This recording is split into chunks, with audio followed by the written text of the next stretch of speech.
o'clock in the morning, and the Kerr County Commissioners Court is in session for a budget workshop. There will be no action taken today. This is all just discussion. So we don't have any court reporter. We don't need our county clerk here today. The purpose is to begin the workshops on our budget. I was reminded of what Will Rogers said about legislation being like sausage. You don't want to see it being done. Well, this is where we're going to all see this budget, which is our form of legislation, if you will, being done. And so it's kind of messy. But the good news is we changed our procedure this year such that I submitted a proposed budget to everyone, trying to estimate what I thought you could probably do your job for. And I'm not telling you I got everyone right, but I think looking at the results that came in, most people either came in at my proposed budget or below.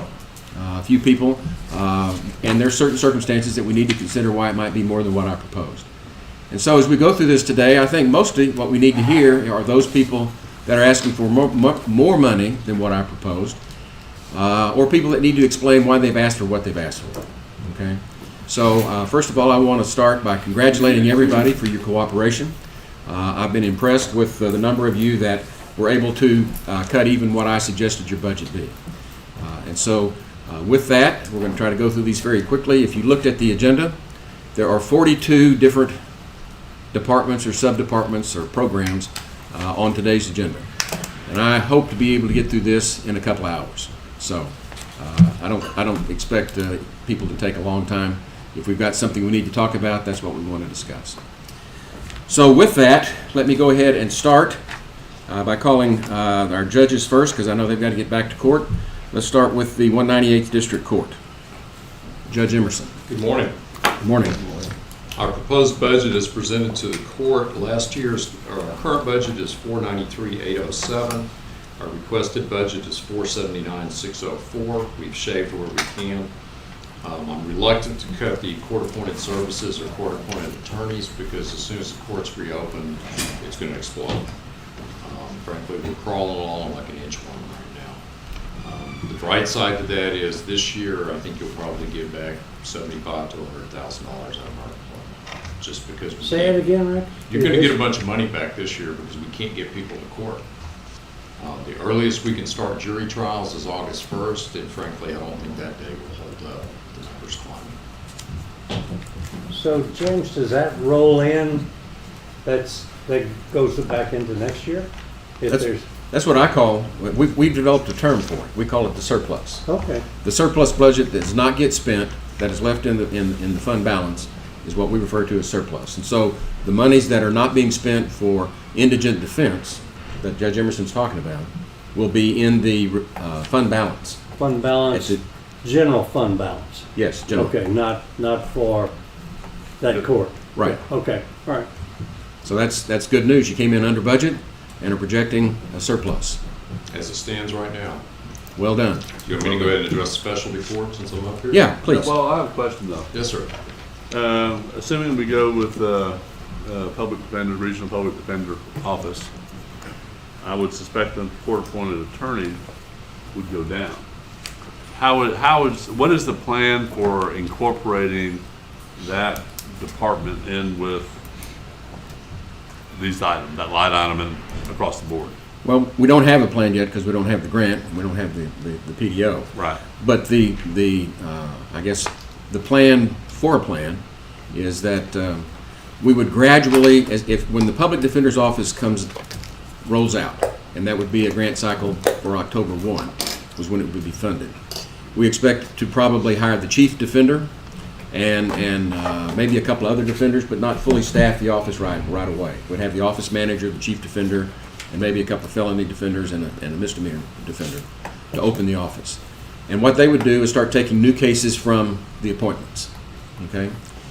We still have all the ones that are already appointed that have to work through. So we're going to have a budget paying our private public indigent defense counsel probably for about a year. And we expect it to phase in over the course of about a year. Now, if you go back to what the Texas Indigent Defense Commission report projected, is if we were fully staffed that first year, which we will not be. If we were fully staffed, they were projecting a savings to Kerr County of over $370,000. We don't think it's going to be anywhere close to that because we're going to have to do this phased in over a period of time. And we still have the ones that have to, that have been appointed already, that we have to work through their cases. And those cases have not progressed. They've been at a complete standstill for at least, 3-4 months? Right. So we've got a huge backlog that we're going to have to work through, and these people have already been appointed there. That's part of my question really is though, there's money here. Is there a line item for the public defender's office in your budget? No. So then we'll do a budget amendment at the time the grant is approved, taking money from these accounts, some money from these funds into that? I'm trying to figure out from a budget standpoint, we can't declare an emergency. No. So how do we From get a, money from a into budget that standpoint, the grant will be sufficient, more than sufficient, for us to be able to fund the first year we anticipate, okay? So we don't think we're going to have to draw against our budget. If we did, we would do budget amendments from the indigent defense budget over to the public defender's budget.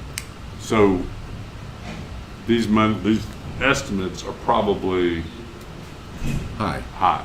That's what he's telling us. Okay. Well, that's what he's telling us in this year. So the only changes really is what Rex is talking about. There's not any, everything else remains the same. We anticipate that we're gonna change, we're gonna get grants and so on, and this is the only, and we don't even know how much it is. He says Well, between $75,000 and $100,000. We have an indigent defense budget for the courts, okay? That's projected. What we're talking about for his projected budget for FY 2021 includes a generous budget for indigent defense. Right. Okay. That, and he's talking about not just last year's fiscal year budget, but next year's fiscal year budget. It's provided in there, which we don't expect to spend if we get the grant. Right. And so this sounded like good news, but it's good news and bad news because you have, if I'm understanding this right, you have a backlog and it's going to take a while to slog through that. And so, Correct. it's really, it's a mixed bag. It's good news, but it's going to be deferred over a period of time. But I'm with Commissioner Letts. If we're looking at Public Defender's Office, and we're not counting anything in the budget on that, okay? For the potential savings of $370,000, which we're not gonna get, but there's probably gonna be, if it comes about, there's probably gonna be some savings. But there's not any way to account for that savings, okay, relative to what's being asked for being incorporated into the budget. That's the point. Right. So we're being, Can't plan on it. we're being very conservative. We're being fat in the budget. Yeah, we're over budgeted. We're over budgeted. We're intentionally over budgeted. And my question is, how much are we over budgeted? That's what I'm trying to get at. Right. So, and I think that needs to be set up somewhere in a line item so that we can, are aware of it. Right. And I don't know how to do that yet. Well, that was going to be my question. How do we figure that out? So anyway, but I think it's something that we need to look at because we are over budgeting in this line item, it looks like. And, you know, if the grant gets turned down, we may need the money. Well, at this point, we're not counting those chickens before that egg hatches. Right. So if we get the grant, yes, we've over budgeted. If we don't get the grant, I think we budgeted prudently. Right. Yeah, right. Yeah, if we don't get a public defender's office at all, period, right, then we're budgeted accurately. Eggs have to hatch. And don't forget that some of this surplus that he's talking about for this fiscal year, funds that did not get spent because we could not get these cases to trial. When it goes back into general fund, we're still going to have to pay those defenders 3 months down the road, 4 months down the road, whenever these cases come to trial. Yeah. We're going to have to pay them, and we may have. That's why we did not cut the budget for indigent defense at this time. Are there any other expenses that would come out of that? In the interim? Court-appointed services. That's not a huge amount. Most of the money's in the indigent defense.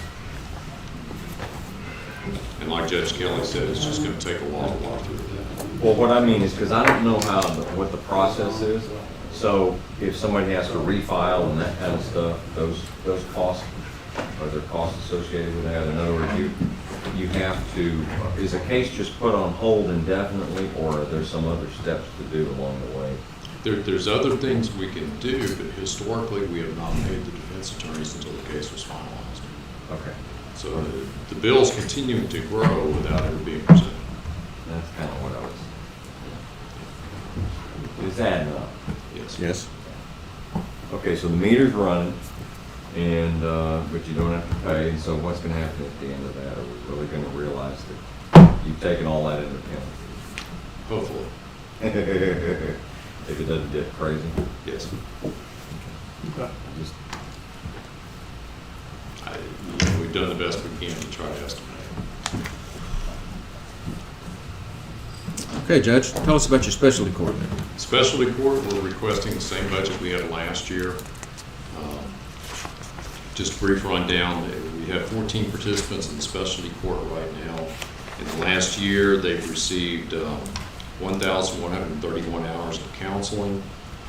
We have a medical doctor on staff with pre-view counseling that allows us to address some other issues with our drug court folks. That does not cost us any extra money, so it's no cost to the county. We've administered, even though there's only 14 folks in the program, we've administered almost 350 UAs in the last year. So we're staying on top of them. It's a really intensive supervision. We're seeing a lot of positive results. We're seeing a lot of lifestyle changes in some of these folks. We've had a couple of guys that have relapsed that, if they just relapse, that's okay. If they relapse because it's an attitude issue and they really don't want to be successful, then we've removed them from the program, so we're not wasting resources. We've pushed them back to regular probation. But we're making good progress. The court team is still basically all volunteer, being absorbed by the different departments, so there's no cost to the county and the court team to service the court, and we would respectfully ask for the same amount of money again. Okay. Hey, well, I got one other question, Rex, back on your 190 district court. On the court transcripts, the actuals in 2019 were $9,000, and you're asking for $17,000 this year. As No, we're double asking- what? Huh? We're asking for 15 on our budget. We dropped it down. Well, it says But- administration recommended 17.5. But Huh? requested next to it is the. Yeah, I know. So what are we talking about? 17.5 or 15? We've requested 15. 17.5 was what I put in my proposed budget. That last column is what I did. So why did you double what was actually spent in 2019? Well, part of the problem is trials. And because our trials are backing up, the appeals are slowing down. So you can cut that, but I wouldn't recommend it because you're likely to be right back into transferring money. I'm just looking at what you really did in Sure. 19 and doubling it for the request. Sure. It just doesn't make sense. Well, no, it really does, because if you go back to what FY 19-20 was, you're going to see that 17.5 is more in line with what they spent. This year is an aberration. It's an anomaly. We haven't been able to do what we normally do. I didn't want to penalize the district courts and not give them enough money for the trial transcripts, so that's why I proposed that we go back and look at what we did, kind of more along the lines of what we did in prior years. It turns out that he hasn't spent that money because they've been shut down for half of this fiscal year. Okay, but I'm just talking about actuals, Right. okay? And This year actual 6,000, okay, forget that because COVID. Last year was 9,000 actual, not budget, okay? And so the request is double what was actual the previous year. It's not that big a deal, but it's just in the If you go- policy of trying to Right. get a balanced budget. I don't see why we double something like that. And beside that, he asked for 15 and we gave him 17.5 in the request. Well, that was just a proposal. If you look back over in FY 16-17, when he has a year with a lot of trials, it blows up quickly. That was almost $17,000. And so I was just planning for worst case. But I appreciate that he thinks he can do it for less. Yeah.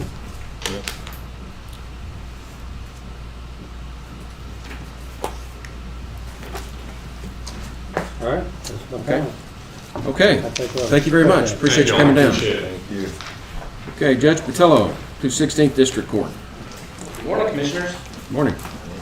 I could shorten it up and say basically ditto to what Judge Emerson did, but You'll see, I guess, this year, we've got a current budget of 487,077.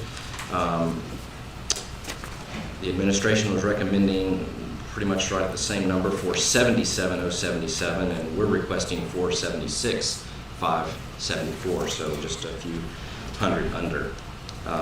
But otherwise, we're facing all the same issues that you just discussed with the 198. And in fact, if you look at transcripts, it's the same thing. We go back a few years, they had a bad year, had a lot of expense. And so we're trying to stay fairly close to that. So it looks like we'll come in with a pretty good surplus in this one as well, probably, right?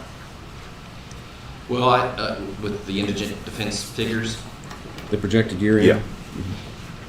it's likely, but I think, again, it's just a hidden thing right now because nothing's happening. Right. Well, in looking at, if I look at the last column over there, which is what I proposed, the next to the last column is what you've proposed, is that right, Judge? Yes, sir. And then you look at that third column, that's what we're projecting you're probably going to spend this year. So the difference between what the actual was, what the budget was, which you can see right there. Yeah, we're at 122. We're projecting, forward to come out at 186, which is less than the budgeted 249. Right. But we're looking at surplus. Yes, possibly. But again, there's hidden. We understand. But we appreciate the frugality that you approach next year's budget, and we appreciate the way you have streamlined and managed your court to offer us a possible surplus that we can use in the general fund. So thanks for your good work. Well, thank you. Okay. Yes, sir. Anything else, or Judge Patillo? Okay, then let's go to the 198th District Attorney Fund 84.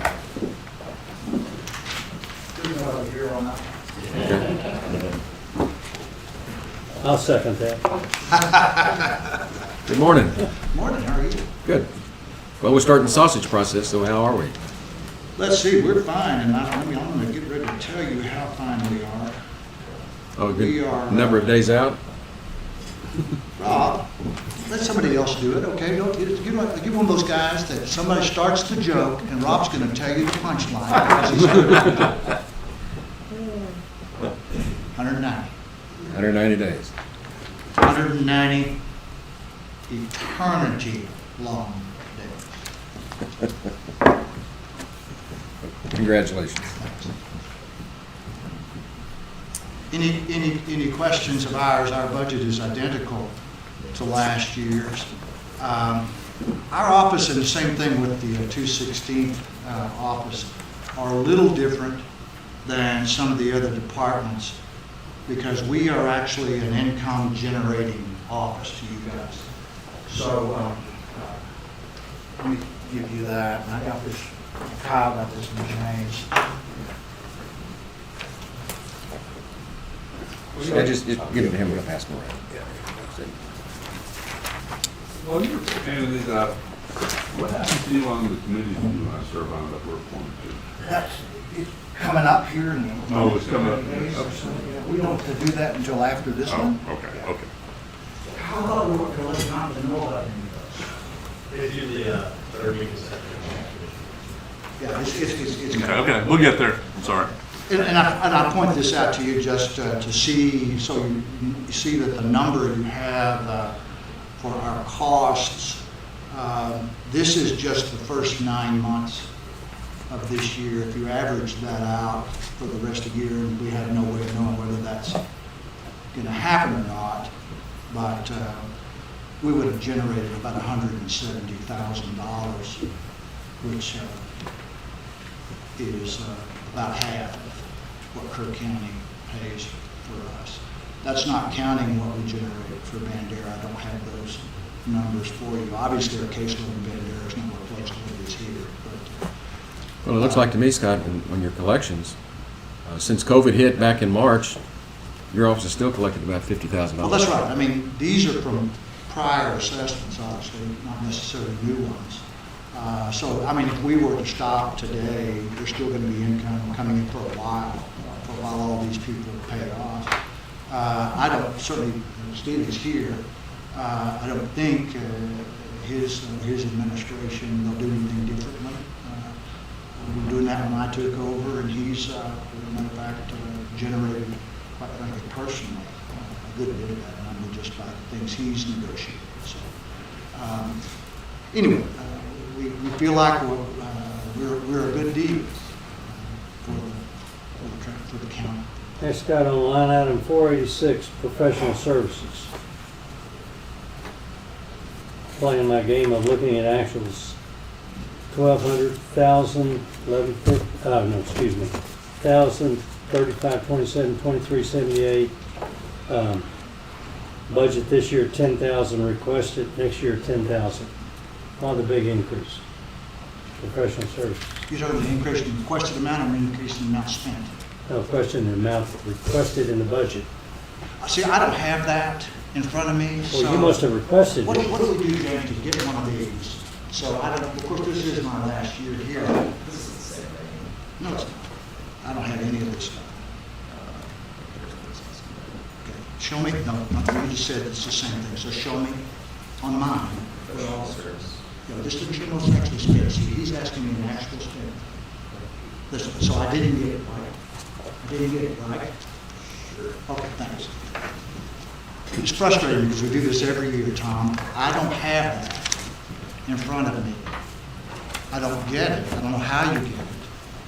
So when you come in and ask me those questions, it's embarrassing for one. That's not your fault. So if you would direct me again to where you're talking about. Okay. Yeah, because we're here to talk about the budget that you have apparently requested. But see, I don't have my Who expenditures. requested it then? Pardon? James, who requested the budget?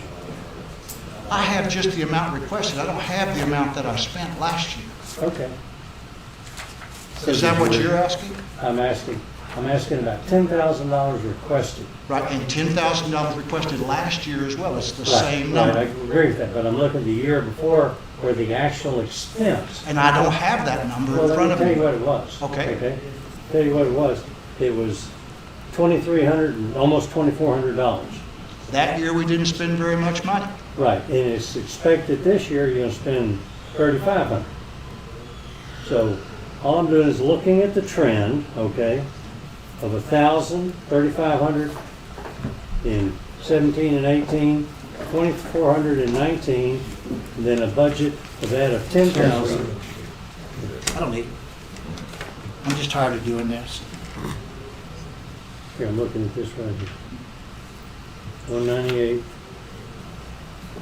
professional services. See, here's the actuals right here, and then 10,000 and 10,000 requested.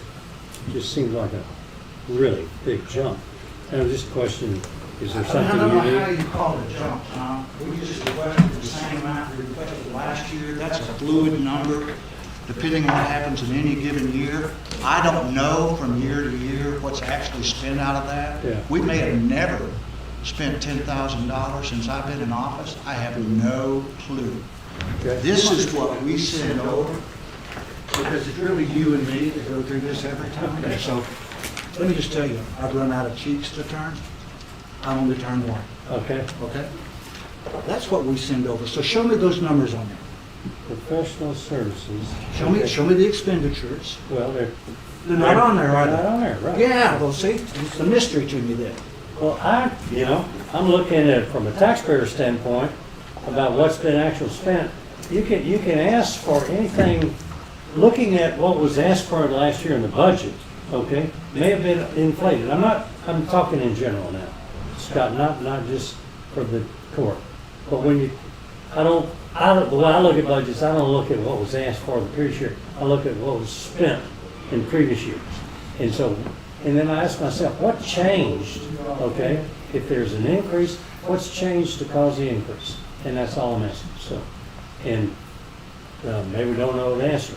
I got a comment, and maybe, I don't know if everyone knows, but this is important from my standpoint. The judge is the budget officer. He changed the process this year different than we've ever done it before. We have always, in the comments, he has often said, I think one time in the last 15 years, something like that, we've had a balanced budget. That's going in. coming out, there's probably one or two that we didn't have a surplus. I think it was just one. Yeah, well, So if we're changing the whole process, we gotta change the whole process. Right. And this is now, we can't budget, just because it was budgeted last year, now we're trying to have a balanced budget. So the historical trend here says that you've spent from $2,000 to $4,000. Well, then 4,000 should be the budget amount, not 10. That's the only way we can kind of budget the way that we're trying to budget this year. precisely. Exactly. Because we're trying to do an exact budget. We're not trying to have a surplus. We want to have it zero out at the end of the year. And, you know, and I have no problem with the philosophy, but we need to be very consistent. And this isn't directed at you, Scott, this is at everyone. No, This is a general thing. We need to look at every line item, and we need to get it as close as we can, because we don't want a surplus this year. We want to have a balanced budget. Well, and I appreciate that. And I don't know how to answer the question, because that number actually moves every year, depending on what kind of cases come up, what assistance our office needs on that kind of case. That changes from year to year to year. This year, probably that number is going to be low because we basically stopped trying cases. Next year, depending on what floats to the top, that number could shoot up again. So we just left it the same. I haven't paid attention to it. And that certainly is legitimate grounds on that one to go back and say, well, we can shave part off of that one. I just can't tell you that number's going to change or not. For example, this year we may have so many appeals, and third party does a handle as our dog. Next year could triple. The 198 now has 3 cases before the Court of Criminal Appeals. That's never happened before. The entire time I've been in office, we hadn't had any. We got 3 now. So our appellate attorneys this year, y'all don't pay for it, but it's up. Next year could be backward. We just don't have any way of knowing. So the easiest thing for us to do is to put a figure in and carry it forward. If traditionally that has not been what you spent, then I don't mind you cutting it off. You're not going to offend me to do that. I just don't want you to be offended then if it turns out to be one of those years and we've eaten the money up, that we come back and say, well, this was a year that we didn't anticipate. I don't want to get a butt chewing, when that happens. But beyond that, hey, I understand. I did budgets for the school board for a long time, so I've heard all of these songs before. I understand how it works. So go ahead, but bear in mind, I don't have any figures in front of me of past expenditures. Sure. So if you want to show me that, then you're going to have to point it out to me. And I'm sorry, and that's been an issue we've had over here before, that I don't ever have that number to be able to answer. Okay, fair enough. Well, I have a question. Are there any areas where you've come up short? Not And that more unfunded? You're always well-funded Yes. Yep. and over. Yes. Okay, so. I I just think want to make last- sure we address that before we say we should cut down any particular item. Yeah, I think even last year, and James, you may know the answer, I think a refund was made to Kirk County. What we did last year, Scott, if you'll recall, is we used some of your fund balance for your budget. That's what we did. Well, I know, It rolled. but Bandera got some money back as well last year. So I guess that was just. We just have a one-time reprieve in and out of our contribution because we've been using it on balance. We didn't return anyone. I mean, you just credited. Yeah, you just credited it. Yeah, Right. but so you got a discount, and I assume that the money that was credited was accumulated over the years for money Yes. that was not expended. Those were surplus from your budget that accumulated over years that we used last year to try to Yeah. reduce the deficit. We may do the same this year, depending on where we end up. Right. Yeah, So in that case, there may be no reason to leave a lot of these at the same level as they're at. well, in that respect, yeah. You'd probably cut back on several. Well, yeah, it could be. Again, it's just one of those things that this year's been such a screwy year. And just, if just for a second. Well, looking at, 80% of the cases that come to our office plead out tradition. The mindset of a defendant and a defense lawyer in a lot of respects on pleading out, the hammer that you have to encourage them to take a deed is, you're set for trial tomorrow. You can take this, and if you don't, we'll see you, because when the jury panel comes in, we're not negotiating anymore. We don't have it. We don't have the incentive to push the cases through because we don't have trials. So our backlog is just staggering as to what it's going to be. Now, we've stopped indicting certain kind of cases. We used to indict based on presumptive tests for drugs. Now we don't even do it unless we have the lab results back, so we don't carry these people forward. We don't keep having these defense attorneys show up for pretrials where there's nothing to do because we don't have the lab results. So we have significantly slowed down. And I'm inclined to agree with Rex. We're being told we're not going to be allowed to have jury trials until August. I'd be shocked if that's not changed and not moved off. I wouldn't be shocked if we don't have jury trials the rest of the year. So we don't have a lot of incentive. The only thing we could significantly do now, and I think probably none of us want to do this, is go to those people that we say, you need to go to prison. And we're not talking to you about anything other than you're going to prison. And we'd be to go to those people and say, we'll give you probation. We could probably move a bunch of cases in and put a lot of people back on the street that don't need to be back on the street. We've not done that. We've not backed away from our positions as to what appropriate punishment should be. And hopefully we're not there. But other than that, we don't have any way to really to get these things moved on. We suspect that the Board of Pardons and Paroles is going to start paroling people out of county jail. We don't have any way to know that, but we think that's going to start happening on state jail felonies and third-degree felonies. They won't even go to T's. They stay here the entire time. What does that do to your threats of putting somebody in prison? Pardon? What does that do to the? They're paroled. Nothing. They just, if it's a third-degree felony or a state jail felony, they're just not going to get moved, and as soon as they've equaled the time that they would have had to serve up there, they're letting them out here rather than sending them on up there, which means they're really not in a hurry to get the people out of the county jails. So Rusty's got people down there that have been down there for a while, and we are not seeing any signs that they're going to come get them anytime soon. Well, They serve their time locally. Yeah. And let me say to your credit, because I don't think the commissioners appreciate what the 198th does.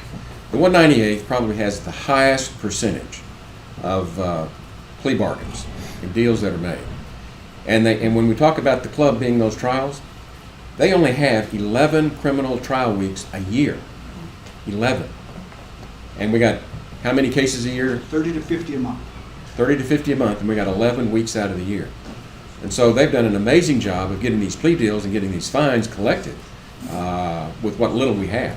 We have a major shortage of available trial weeks for criminal cases in Kerr County because we're splitting them pretty much 50-50 with our sister counties next door. And what Scott and his office has done, I truly am proud of what you've been able to do. And it's not me. I mean, Stephen and Todd and the rest of the staff. I said your office. I got all of them. I think we're aware of that, Judge. We've Well, been doing this for about a judges, while. It's part of the process, okay? If we look at something and we think there needs to be an adjustment in what's proposed, and in the past what we've done is James has kept a log, and he comes back next time and says, okay, we eliminated, we reduced or added this amount. So in this, just talking about this, we've already had the discussion on actuals versus estimated needs. So it sounds to me like instead of 10,000, it ought to be 5,000. that's exactly what I was For thinking. professional services. I would recommend, so we have a record, that we keep track of these and we do them as an action item. Because in prior years, we make these changes and then we try to figure out what changes are made Right, and right. things get lost. Right. Yeah. So I'm circling those. That's what I'm doing. I'm And I would recommend that we just all compile a list and we do it under one Okay. agenda item. I've got mine circled. Okay, good enough. Yeah, and again, I think at some point it's almost philosophical. I don't have a problem with y'all doing that, as long as everybody understands that if I have one of Sure. those years, we'll be back in here with our hat in our hand. We just don't know. But to the extent that that's what it's been the last few years, I don't blame you. That is a way to make it look different. Hopefully, we can keep our fingers crossed. I don't think any number is going to shoot up in between now and September. After September, who knows? Who knows? Okay. How, and this is really not a budget question, but I guess it's related. You brought up about jury trials. If I guess you're entitled to a jury trial, Right. and the state won't let you have a jury trial, how does that get reconciled? Well, I mean, it is an excuse or a recognized defense isn't exactly the word. Exception to speedy trial is that your docket is full. But those people who have requested a speedy trial, and believe it or not too many make that demand because they'd rather stay here than go to TDC. Right. They just get moved up to the top of the trial list. Each month, we kind of have a priority system as to what is first. And it's going to be in jail the longest. We'll factor in their severity of the crime. We're trying not to try too many state jail felonies when we've got first-degree felonies sitting over there. Speedy Trial Act bumps you to the top of the deal, but still, the backlog of cases is big enough to where even if I had a defendant and we were trying cases, came up right now and said, I want a speedy trial, Steve, what do you think? 5 or 6 months before realistically that person may actually go to trial because we've got so many other cases older than that. That's not counting the guys that are out on bond. Let me tell you, you have somebody out on bond, oh, that could be years, literally years before a trial setting opens up. They're through with all of their pretrial stuff. There's no other discovery to be done, and there are no jail cases ahead of it that are going. So speedy trial doesn't really mean very Doesn't speedy. really mean Okay. much. That answers it. And most don't want one, Right. as you They said. don't want one. Because it's a question of staying here. If their family's here, they get money in their account, as well as you can pay $20 in the commissary every month, and the children are here, and the spouse is here. And the longer they're not in jail and not in trouble, the better it looks when they do Well, go. exactly, and they're getting credit for the time. You know, so. Okay. But the reason I asked the question I did about all of your lines, you know, you're never short, so it's not going to be a danger to cut this or maybe some other line. Well, I after we look at I what certainly, we spent. what I say, I think I would characterize it is it's an acceptable risk. Yeah, okay. That you can do that and possibly not have it. Again, it's those things again change from year to year. Sometimes it's a big number, sometimes it's not. We've traditionally over budgeted those as far as the actual numbers. So if that's something that you want to cut back on, understanding that that could change, then hey, I understand. I got you. But I Anything did else? want you to know that we are covering as much as we can. I mean, that's not a thought process when we go into this. We believe that somebody, if you hit them in the pocketbook, for some people, that's the only punishment they get. So we do that, and you can see. Sure. Anything I know else with for this staff? one, you guys are gonna miss me, especially Tom, you know. We're gonna pay you to come back. Well, you know, It's budget. maybe Stephen will invite me back next year just to come back for this project. Be a consultant. Yeah, I'll just sit here. Well, we have to say we love you anyway. And he'll say, no, make me put him up here. You know what it was like. I apologize for the frustration, but. No frustration. Yeah. These are testy times for all of us. Well, it is, and it's not so much I begrudge the question, is that I don't have the information in front of me. And that's been something historically that's happened, and so I don't know how to respond to the questions. Well, as part of the process, James, maybe we need in the future to give all of the departments, let me finish, all the departments historical data, okay? They have Okay, staff that that's has what I access to this 24/7. And if they don't, they're on calls. Okay. Very good. Then I apologize. One more person that's gonna be wiping tears out of their eyes when my taillights are. Well, we will sorely miss your sense of humor. Do we look at your forfeiture, the forfeiture fund? Is it, it's not on the list. Do we ever look at that here? No. You're not supposed to. Why? I'm serious. I mean, the other one, the one that, we had the, Judge Evans and me. That's the forfeiture budget. Right. So we can't look at it here, I can just look at that. Actually, it's specifically in the statute that you're not allowed to look at Oh, okay, that. all right.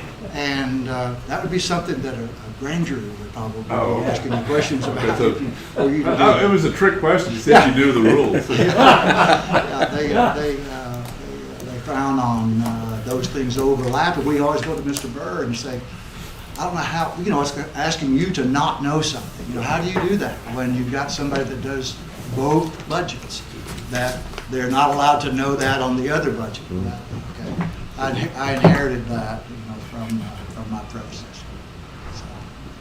So you're going to stay on that, in that position after you leave office? I'm just, Yeah, hell will freeze over before. Any other questions, guys? Okay. Is that all we have? Okay. Okay. Thank you, Scott. Thanks, bet. Scott. Okay, Mitzi, you've been sitting there waiting for this. Are you ready? I'm pretty simple. I looked at your budget. It looks like it's pretty much what it was. The difference between my recommendations and what you requested basically are things you have no control over with regard to salary and FICA. Am I missing something? I don't believe so. I can tell you that I may be coming at this a little bit too conservatively. Hopefully we'll be all right. Just given that September 1st, our jurisdictional limit increases to 20,000. So, but we're gonna try to keep it the same and see if we can operate on it that way. We will have a surplus this year of essentially our entire conference budget at $3,000 because OCA has allowed us to do all of our continuing education this year online. So there's our surplus. Okay. Any questions for Ms. French? The only difference is the salaries. Yeah, if you look up there at the administrative assistant salary, you'll see there's about $1,000 difference there. And then if you look down at FICA, you'll see there's a few $100s difference. That was the only difference. And my recommendation for you was based upon what you did the year before, so it looks like we're pretty consistent with what your actual expenses really are. Right. We try to operate conservatively and essentially under the same budget that I think I have been since I took office. So And we appreciate that. we'll Thank see you. if we can do it another year. Okay. All right. Good. Thank Any other you. questions for Ms. French? No, it's just that, but salaries are, we're not looking at increases. Well, Are we? there's No, that's nothing they can do longevity. about it. Okay, We Okay. can't Yeah, do there anything you go. about those. okay, very good. I have one question, and it's about the meetings you talked about, Mitzi. This was the travel expenses or registration or which? So You said the meetings that under they- conferences. The conferences. Conference budget includes all of our registration fees, our hotel fees, Everything. our travel fees, and we haven't had any because we were just There were doing it none, by there were no internet. Zoom meetings or anything. OCA usually requires we do at least, I think, at least on my part, 20 hours in live hearings, in live training, and that's all been waived this year. You did them all online, right? Yeah. All online. So is it? Yes, we still do them, but they're online. Yeah, have you heard that that might continue, the online stuff, and continue to So, stay? no. I'm actually on the clerk education committee with the JPCA, and at this time, we're still planning on having live training next year. Of course, next year is also a legislative year, so we'll have legislative update workshops. But they're, I guess, planning on implementing some social distancing in the hotels and things of that nature. That doesn't mean it won't all change, so I don't know is the answer. Yeah. Your crystal ball is as good as ours, right? Thanks. Thanks, Thank Mitzi. you. Okay, next is Constable Precinct 2. Kyle. Good morning. Was able to shave a little bit in the budget here on fuel and uniforms. We had a one-time in 4-year increase on the bond. It's actual savings over the 4 years going through another company. So instead of the $50 a year that we were doing every year, it's only going to be $140, and it's a one-time, and it covers a 4-year bond. So that's the only increase in there. And like I said, a couple of cuts with fuel and uniforms without completely So cutting the going throat back on and that. look at actuals compared to requests, it looks like about the same when you take out the automobile Yes. Yeah. in 19. Good. Looks good to me. Any other questions? But on the, he requested 140, you had 50. So we need to change that for bonds? I'm at the wrong line now. No, that's what I was saying, sir. Yeah, we can change that. We need to make note. But the bottom line is that The you 100, still came in less. yeah, the Yeah, we 140 can change covers. The 140 covers a 4-year bond Right. versus doing 50 every year. So So over the take- 4 years, it's a take little bit of $9 savings. Yep, got it. Okay. We'll just log all those reductions or changes. Very good. What's in the financial system right now is the requested budget of the department. Right. Okay. So we take, As we had more information come in, since we first did the judge's proposed budget, we've made up. so in the budget request, we're taking $90 out, correct? We've added 90. Huh? We've added 90. I know, but we're gonna take it out. We're gonna keep it at 50 rather than 140. No, we're going to No, go 140. to 140. Leave it at Go to 140. I was looking at I thought that the one where the administrator recommended were the numbers we were looking at. We're looking at the department, we're at the requested. Yes. Requested. Yeah, we budgeted just 50 a year, Okay. and Oh. Kyle picked up a 4-year Found us bond. better deal. Yeah, Okay, gotcha, I'm sorry. saved us $10. Yeah, now I got it. Perfect. Very good. Thank you. Thank you. Okay. Next, Constable Precinct 1, Tommy Rodriguez. Morning. Morning. Was able to take a little bit off of the fuel, but then we had to add this year for the bond for the next 4 years, and it looks like the vehicle insurance went up a little bit. So basically, bottom line is my budget went down about $225 from last year. The only increase is again longevity. Right. Yeah, good, good. Any questions for Tommy? No, it looks good. You got off easy, Tommy. Yes, sir. Okay, Constable Precinct 4. And I'm gonna miss you, Gene. You all are. You are Mr. Brevity for the county.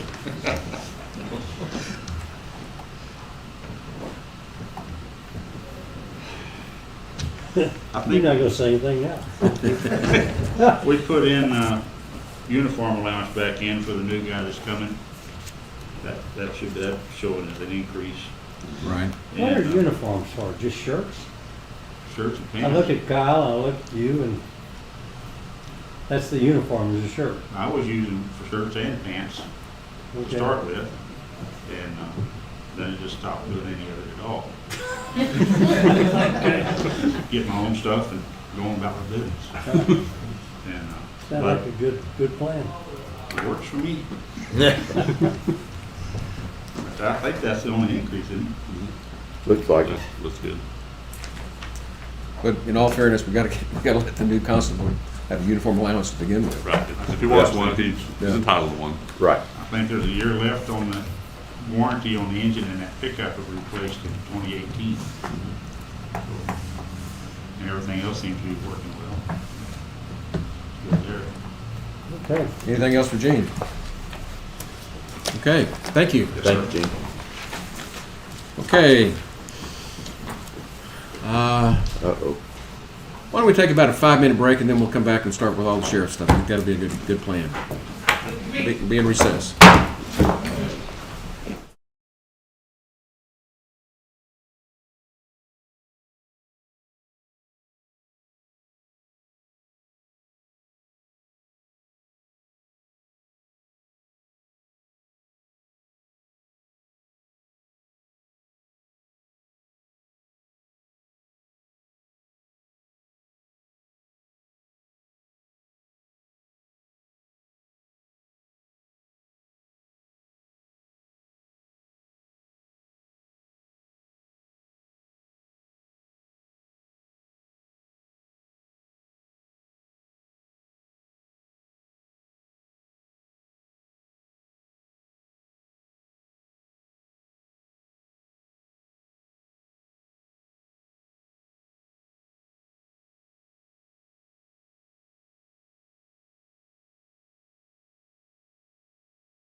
Let's come back to order.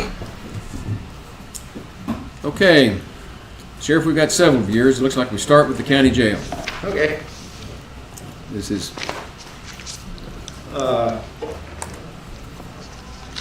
Just to start out, we'll go through some of the items that I made changes on. Most of them did go down. The overall jail budget from this current year to next year with my request, now I don't figure in salaries, that's done otherwise, but it dropped $28,748.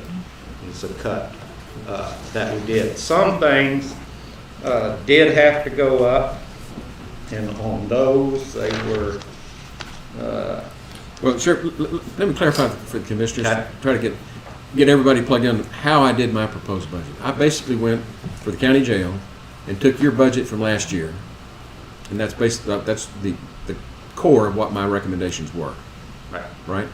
And what I'm seeing you do is you come back and said, yeah, it's going to be pretty close to that. There's just a few changes. Right, I went into it line item by line item, Right. kind of looking at what's actually, what's trending, okay, what are we doing right now? If you look at such as prisoner meals, okay? Last year, the current budget was like $382,260. What I'm requesting is $393,120. And where that is even though prisoner count has dropped a lot right now, prisoner meals has gone up drastically. Last year, I was able to figure in prisoner meal costs at about $1.28 a meal, because we do our own. This year, I'm looking at over $1.40. We're paying that right now. The actual food cost is going, we met with Ben Keith, one of the vendors, and said something's got to happen. And they're having the same issue. You know, it's something that we realize, you know, COVID, whatever the purpose, but food costs have gone up drastically. And to be honest, I don't see them coming back down.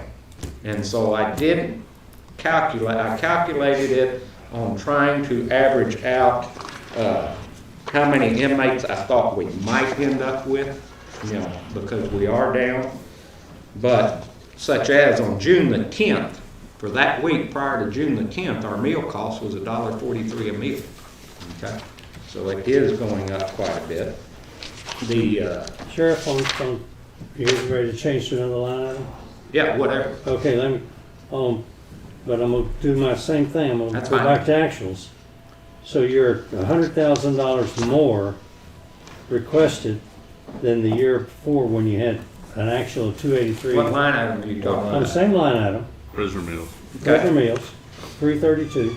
Okay. So 283,000 actual, so 100,000, so that's a 25% increase. Okay. If you went from $1.28 to $1.40, that's a pretty small increase. That's a 6% or 7% increase, something like that. Right. So meals have gone up that much? Yes. When you figure per meal, last year I figured them at $1.23. So it's gone up 12 cents or something this year or more. This last June, the week of June the 10th, we were paying $1.43. So it's over 20 cents per meal. Yeah. Now you figure that 3 times a day times the average number of inmates, and the way I do that, because even the N code only allows us, because I have it individually broke down. I did 4,200 meals at 17 weeks, and another 4,200 at 17, and then 4,200 at 18 weeks. And that's breaking it down for, I think I figured there, 200 inmates. Okay? Okay, I have a kind of a technical question on this. Is there a state-required nutritional code you have to follow? or Yes. List, okay. And so the meals come prepackaged then? No. No.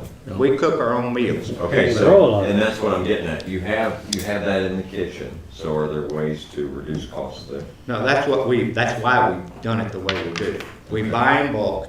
Our meal plan, we have a 5-week meal plan, okay? And it has to be followed. That meal plan has to be approved by a licensed dietitian, Okay. getting the calories and the proteins But and each all that. prisoner gets that meal. that's Each prisoner, prepackaged. and everything is measured out and actually put on the plate that way. Okay. You know, be honest, Commissioner, when I took office, the meals were costing Kerr County over $2.20 a piece because we just had it in private, okay? We were doing our own. We ended up changing all that, and for a while, we had a company do it, then we had new software do it, and so we've been doing it, and we actually keep track of per meal cost, and it takes in what you have in storage, what your utensils are, you know, all that kind of stuff, and it's gone up 20 cents a meal this last year. But your estimated this year, or the projected Right. year end, Right. is $150,000 less, $150,000 less than what you budgeted, and it's a little bit, I mean, it's right on track with what you actually spent in 2019. Right. So that's, and I hear all your numbers, I hear all this stuff, and the cost per, that seems like a big increase. It is a big increase, but it's a big increase because the cost per meal is a big increase. I think that- I'm looking at reality, you know, I'm Yeah. looking at, if I average 200, this year, right So now, what- I'm way down on inmate count. I'm at 150. What's the increase, look at the big picture, okay, not per meal, but what's the big increase in the ingredients going into the meals? Meat's gone up drastically. Yeah. Okay, Okay, is a major. Produce has gone up. You know, Okay. that's, we met the other day with Ben Keith and saying, y'all gotta do something, we can't do it. okay. It's not, you know, they used to always blame it on, the vendors would blame it on transportation costs. Yeah. Well, gas prices have gone down, so they can't blame it. So now they're blaming it on, you know, meat packing plants, COVID Well, and they are- stuff, that and all has that. gone And skyrocketed, right. it is, Yeah. it's overall. Is the dietitian part of this equation, or is that okay, that's figured into this? Or is that on another line? Is that professional services? No, we don't pay the dietitian, You don't? no. We use the same We have a dietitian, and they volunteer just do it, yeah. dietitian. You know, we were using the same one the school district used for a long time. What is it? It's just, we do the meal plan, we send it to them, they look Oh, I at it see. and look at the breakdown and tell us, does this meet the nutritional standards that we're required to have?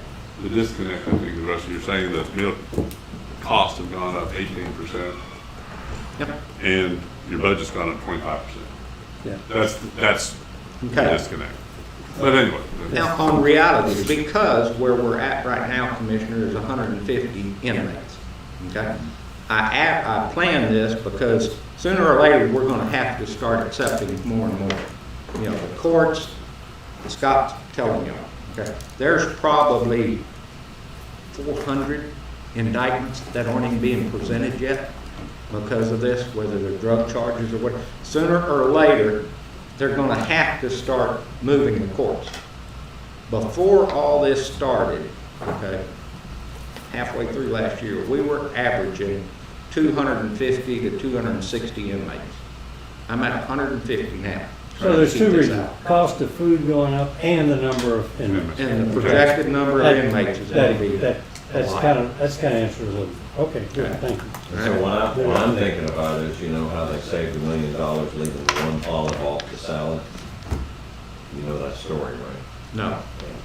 They saved $1 million by leaving one olive off of each salad. Is there? Oh, yeah. And so, Okay. you might consider that, you know, just if you got some one little thing there. And no olives on the salad. No olive. They don't get olives on the salad. They don't Just get a in the lot of that. martinis. They don't get the martinis either. Happy hour. Yeah, I really am, you know, I give them heck, because I get a weekly printout of everything that, that occurs, just to let you have an idea.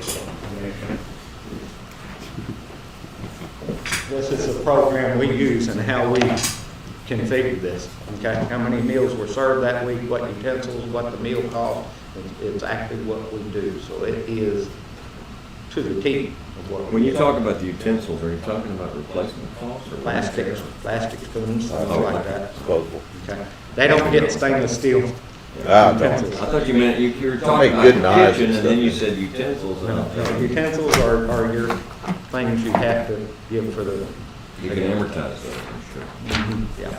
Rusty, one more question. Yes, sir.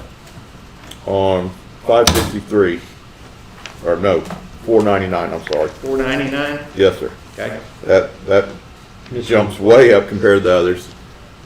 What are you expecting, or Which what one's have you? $4.99? Miscellaneous. Miscellaneous. Oh, yes, I did. That is what I added in there that makes that jump. Let me get to that.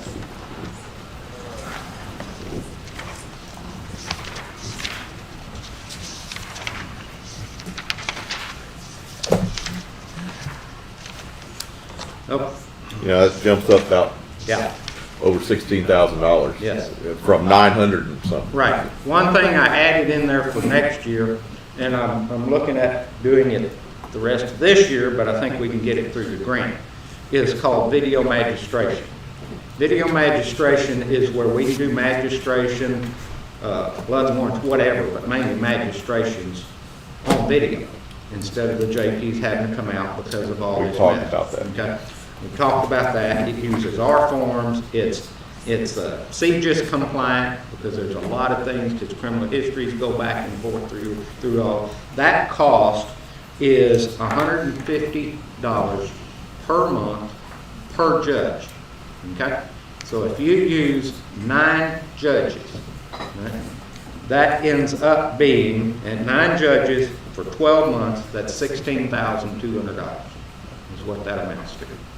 And so I put it in there for now in my budget.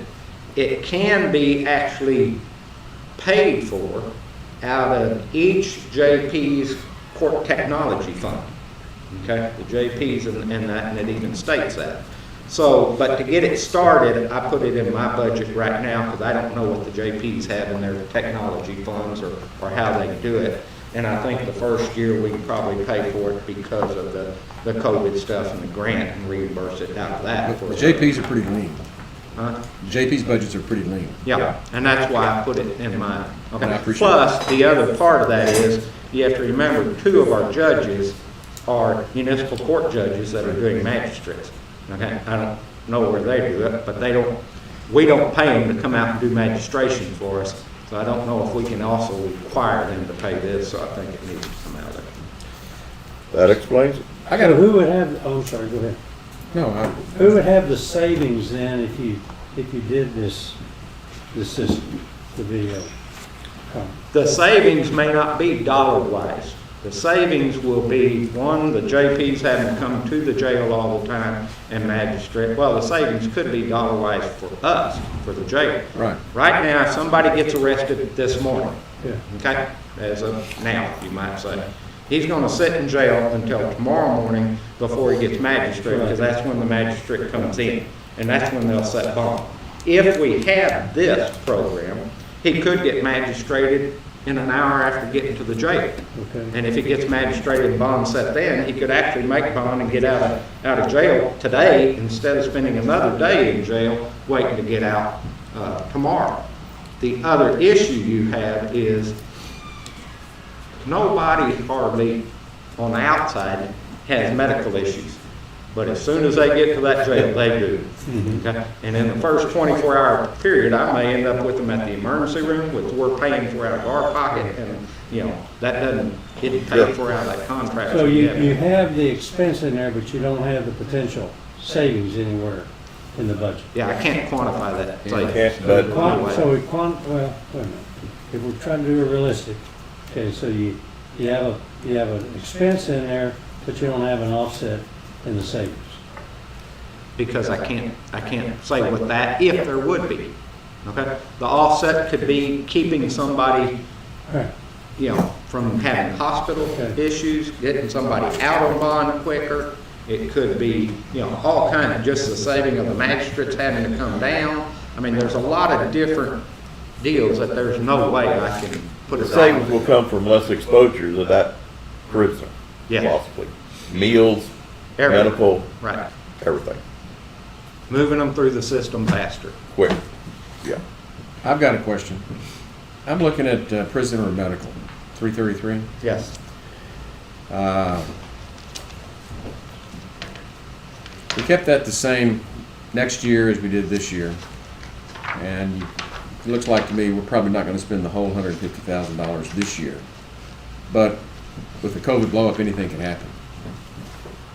I just want to make sure, are we good with that estimation? Well, I think we are, because we got one back yesterday that spent the last 2 weeks in ICU in San Antonio.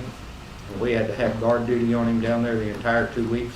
I never know when that's gonna happen. I know. So that's not in the actual right now. It will show up. Well, we're riding this COVID-19 crisis.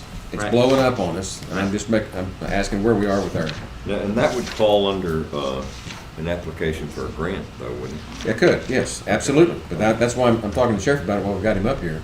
Where are we right now? Okay? Anything, what that covers, the medical over contract, that line item covers anything that we have to do with those inmates medically off-site. Okay? If they have to go to the emergency room, that is not covered in the contract. The ambulance ride over there is, but nothing else is. Okay? If they get there and they get transferred to San Antonio, that's not covered in the contract. If they have an off-site doctor visit, that's not covered in the contract. If they have a dental deal that they have to do that's not medically related, okay, but it's just, broke tooth or something, that's not covered in the contract. That's what that 100,000 pays for, is anything off-site. What's an ambulance ride to San Antonio cost?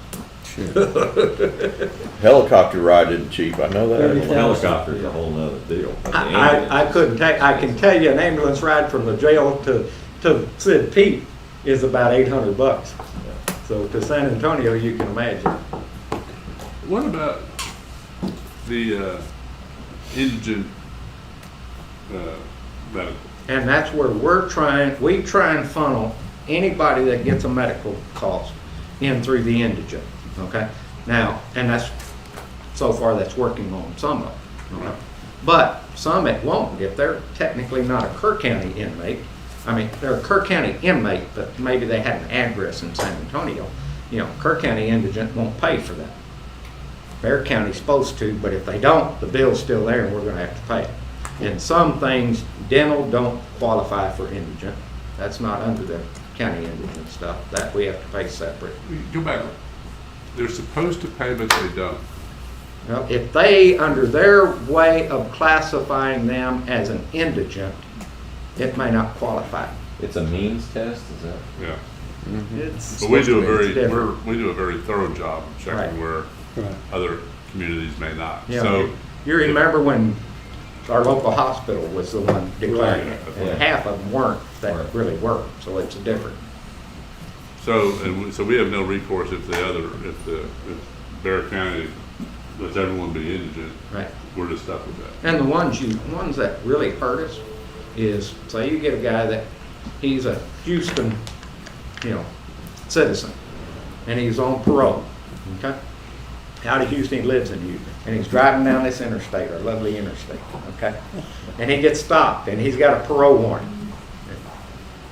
Now, I can't even release him, period. There is no bond, and in the law, I cannot release somebody that's on a parole hold.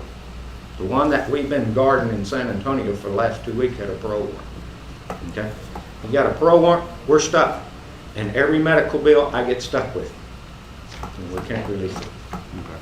That answers the question. So it's kind of, a lot of those are probably indigent, or some of that prison medical will be indigent that we can't collect from other Yeah. counties. So, Or it's not qualified Or not under the qualified. program, like dental stuff and that. But most And the of- dental is just emergency dental. Our contract, medical contract will cover it if you can say it's medically related, that it has to, Didn't we relook at that medical contract last year? yes. Yeah, we have, and we can So go over, we're- I think we we're ought to, But we're locked in this year. We're Well- no increases. what line item is that real quick? Medical is 333. 340.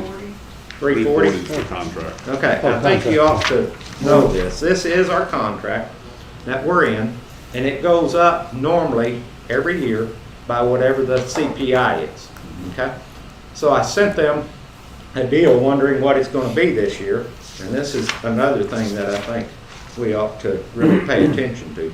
If you look at the U.S. urban consumers, U.S. city average by expenditure category, the CPI that we all use normally. But you have to look under the medical services. You know what that went up this year? I'm sure you'll tell me. Yeah, because I had argued it with them. and they showed it to me, and I had it in black and white, okay?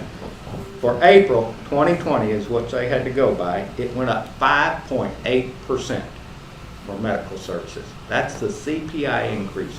We have built in the contract that they cannot go up more than 4%. And I didn't like that. So I called them and talked to them. We argued it back and forth for a few days, and they cut our CPI increase to 3%. So that's what's in the budget, okay? But I Good think I think we ought to look at that. Well, you got it below the maximum, so that's good. The max is 5.8, but the max in our budget is 4, and That's what I'm our talking about. contract, You got it down to and 3. we got them down to 3.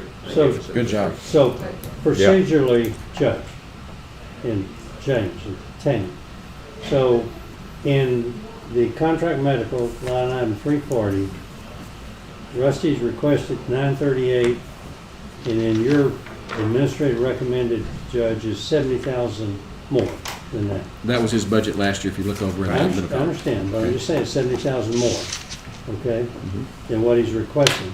So how do we account for that as we go forward? We're gonna go Put back in what I to, requested, it dropped. and we're gonna use 938? Yes. Yeah. Okay, so, okay.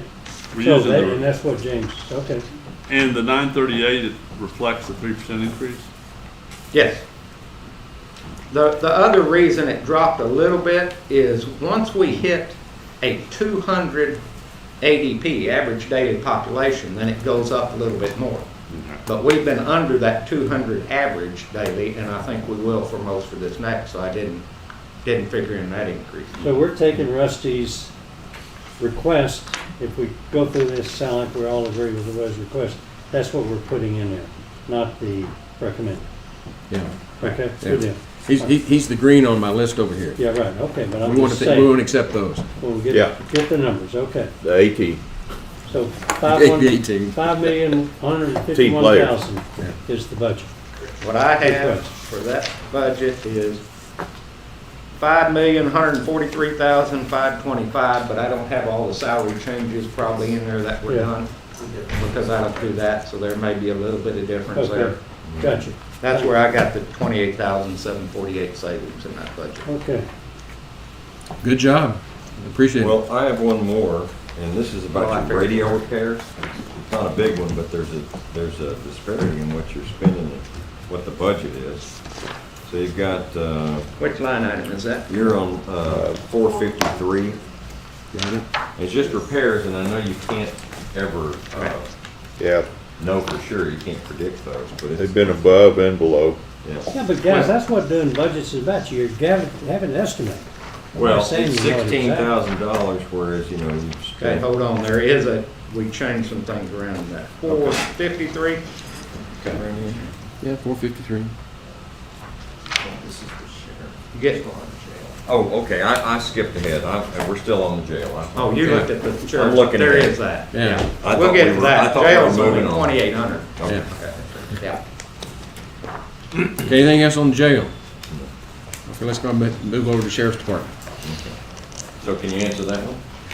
That's your first one? Yeah. 453, I sure will. Hold on. I know it's unpredictable, but that's a pretty good pad in there. Everything's unpredictable. Sure. You did bring it down to 6,000. Yeah, Yeah, he trimmed Okay, I that forgot. Yeah, up. for taxes. my request is 6,000. Yeah, that's true. Yeah. We're working off of this. The question is how we bumped it up so high last I'm with year. you. All right. And what that is I put in $5,000 for actual repairs. And then it costs us about, anywhere from $25 to $50 to reprogram radios. Okay? And with the change in leadership there's gonna be, there's probably gonna, in radio program, if I key up the mic, it shows who I am to dispatch. It logs that. And if you have change in personnel, those radios gotta be reprogrammed so that you can show those changes. Okay?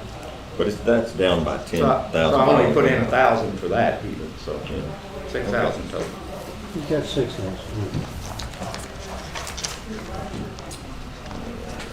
And All right. what about, 330? 330. Operating expense. Yeah, I changed some of that too. Yeah, that went up from, That, that tripled. Yep. Some of that, It's got an explanation in there. he always does, he's fair. No, but I mean, Oh. in his backup, he explains. okay, 330, operating expense. A lot of that is going to be body cameras. Some of those that were out, we're gonna have to replace. They're over 1,000 apiece. And then operating expense itself, what that covers is things such as deputy business cards. There's gonna be a lot of changes in that with the new sheriff coming in, and it's not just one deputy, it's every deputy's business cards will have to be changed, because the card actually shows who the sheriff is, who the deputy is, and the appropriate phone numbers. Your ticket forms, there's a whole lot of forms with the new sheriff coming in that are gonna have to be changed to having, their information on. Sure. So that's Like what. Transition. The transition. Okay. Everybody picked out your cards out here? I You sure you wanna leave? That's- Yeah. Yeah, it's done. That part's To done. give you an idea of what I have, just so you're aware of the bottom line. And I know we did cut the request from 8 cars, which we had this year, I cut it to 7 cars for next year. Okay? And I would truly encourage this court to stay with 7 new cars a year from now on. That's what it's gonna take to rotate and keep that out, keep that accurate if you can. So that cut that new cars from 440,783 last year to 413,092 this year. And there's going to be some expenses in there because the body style's changing next year. Okay? There's nothing I can do about, but we've had the same body style for a few years, so you can use some things over. It changes next year. We can't use them over. So all in all, it cut $310,047 out of the sheriff's office budget. What those cuts are, the biggest part of it was gasoline. We figured it at a lot lower with where we are now. We had a final payment on one set of cars roll off, and we had a final payment, I believe, on our Motorola radio system roll off. So it's not that I did such a great job of cutting, but it's some things rolled off that we don't have, so it allowed us to show that cut of over $310,000 out of the sheriff's office budget. So the 156,000, this is kind of like the public defender office. There may be a different way to finance that, which would come out of this budget, correct? Right. And we work the budget both ways. We're prepared to talk, we can finance them. On the But- cars? Yeah. If we do want to see that. Yeah, if you do them on a CO, you cut another $413,000 out of my budget. That's right. Right. Yeah. But then Yeah. it's just risky. Yeah. Well, it's, The only thing I've told y'all this, and Jonathan was part of this court when we did it, the only thing I would recommend never doing again is something I was in favor of when we did it, because we all thought it was the best thing in the world. You did CO, and we replaced 15 cars in 2010. And we got rid of a bunch of old cars, but we had 15 2010 cars. And then the next year we were trying to, roll off, and the next year, and this year I'm finally getting rid of them. And some of those cars are junk, and they had over 200,000 miles on them, and it really hurt that we purchased that many in 1 year. but what I understand your recommendation is that we try to replace 7 cars a year. Yes. And put that on the schedule, and that Yes. would avoid that major If problem. you, that way. with the current personnel and current size of that department, if you can replace 7 patrol cars a year, then I think you'll keep the county in good shape patrol-wise, with where we are. Now, when you replace those, you're not just replacing the vehicles, but all the equipment that goes in. Yes. That's all considered in there. Yeah. Yeah. Okay. You just said we paid off the Motorola radio system. Right. Is there a place in your budget to do that again, replace it again? I mean, how No. expensive That is it? Motorola radio system was about $1.2 million. That's what I'm saying. So that's paid off over time. It was a one-time charge. It was, no, we Well- paid We paid like 800 and something, or, 800,000 or something up front, okay? And then they paid 133,000 for 3 years, and we made the last year's payment. And so now the entire radio system is paid for. But it's getting obsolete as we speak. So- It's got a good maintenance contract. If you look in my maintenance contract, you're also paying Motorola about 50,000 a year for maintenance and upgrades on it, so it's staying. So it'll be upgraded as they come out with new stuff. There's not any new stuff that's really gonna affect the rate. This is all the equipment on towers for microwaves and things like that, it's not my radios in the cars. It has nothing to do with You're radios. talking about microwave system. I'm talking about microwaves and digital systems. There's 5 towers that we have equipment on, and it's that equipment and the stuff in the back of our radio room, you might call it, which a lot of those are actual radios. And those we do replace. Sometimes we'll save radios out of cars, okay, from the previous year, whichever ones we're getting rid of, and we can replace with those, so we keep it going. So I think we're all right. A large part of that, Commissioner, was we had, and I don't remember the name, we had changed systems to go to be compliant so that they could Digital. talk to all the Right. other agencies and all that stuff. Yeah. Well, we're still not entirely, the Comfort Fire Department has to switch over something. Because they're 700 and we're VHS digital, Right. so they're different, and I'm not going 700. Now, I do have, and we'll bring this probably to y'all before long, I've got about 10 digital older radios that we can surplus, that were gotten in a grant under Homeland Security a long time ago. But we've saved them, they're good radios and that, they are ours now. Centerpoint Fire Department told me at that meeting the other day that they've only got 1 digital radio in their car, in their fire truck, and so I told them, and I told, I think it was Turtle Creek, said they were short, to send me a letter if they're requesting some of those, and I think we can swap them around and give them some of those digital radios. They'll have to pay for reprogramming, or it's gonna, we'll have to pay for part of it, because I've got to have them wiped clean on programming. I can't leave in some of the radio stuff in there for them. Well, that's the question I was trying to get to is replacement cost, that's all. Right. That's part of what you. I did put in my radio repairs, and it's a certain term. There's cards that go in the rack, okay? That is the card for controlling it, and those do go out, and I think I put $3,000 in there for 2 of those cards in case those go out, because Advantage, who does our Motorola maintenance, he said you got a couple of those in that system that are, older now and may end up going out, so we try to project that. So Rusty, on line 316 uniforms. Yes.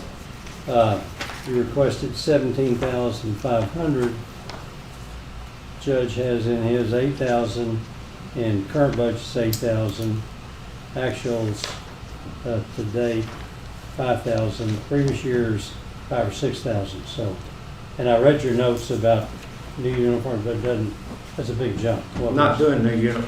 What that is we have 5 jackets in there for dispatch. I have 15 jackets for patrol, and jackets are $120 a piece.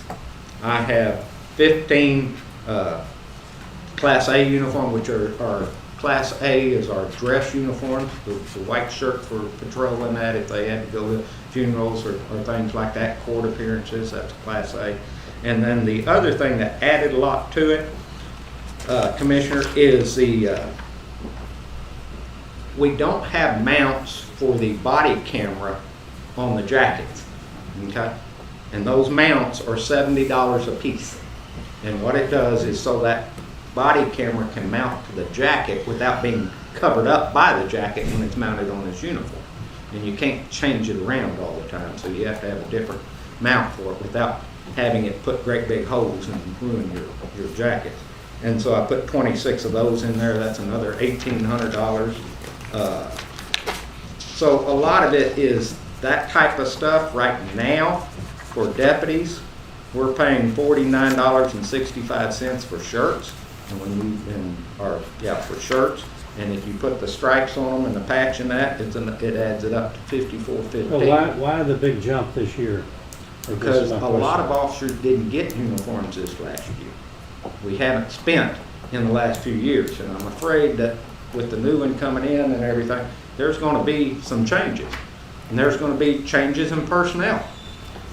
And we have a closet full of old uniforms, but that we try and fit for the other guy, because they have to turn them in when they leave, but I can't swear, you Yeah. know, where we are.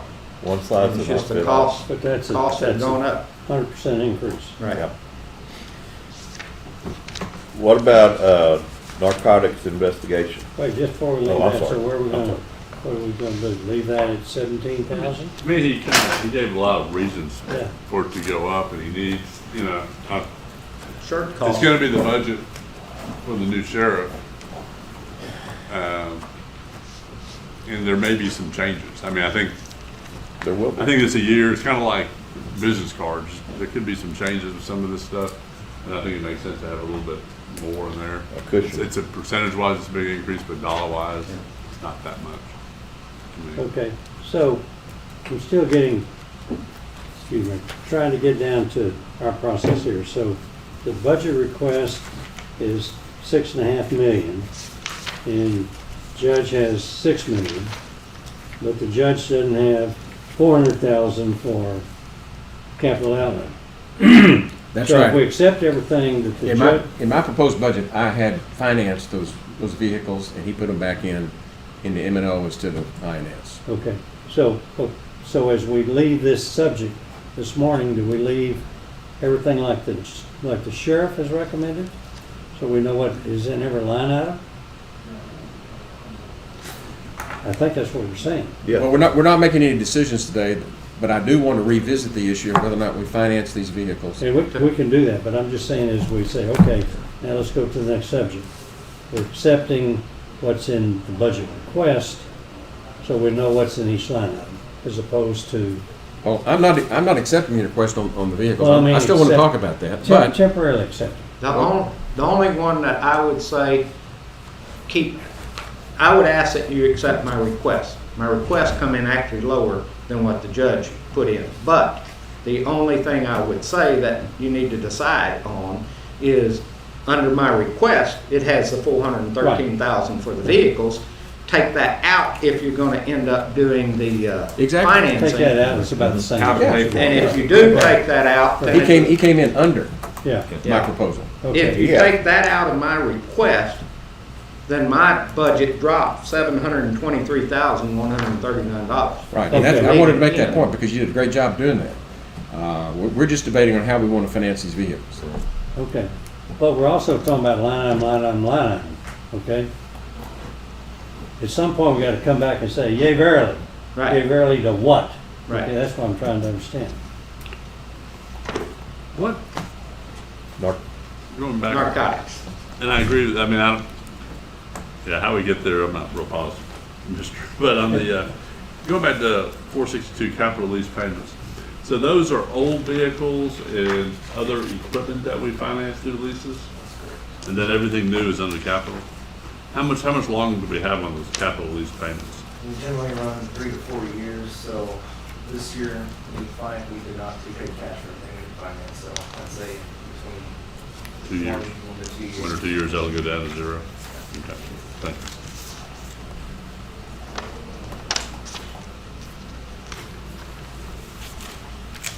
Okay, ready to move on to, he's looking, No, you had, what That's line okay. item is that?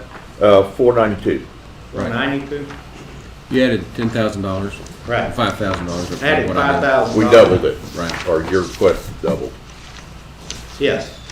This year, as you know, we've added and started concentrating on narcotics issues a whole lot more. I have 3 officers that work nothing but narcotics.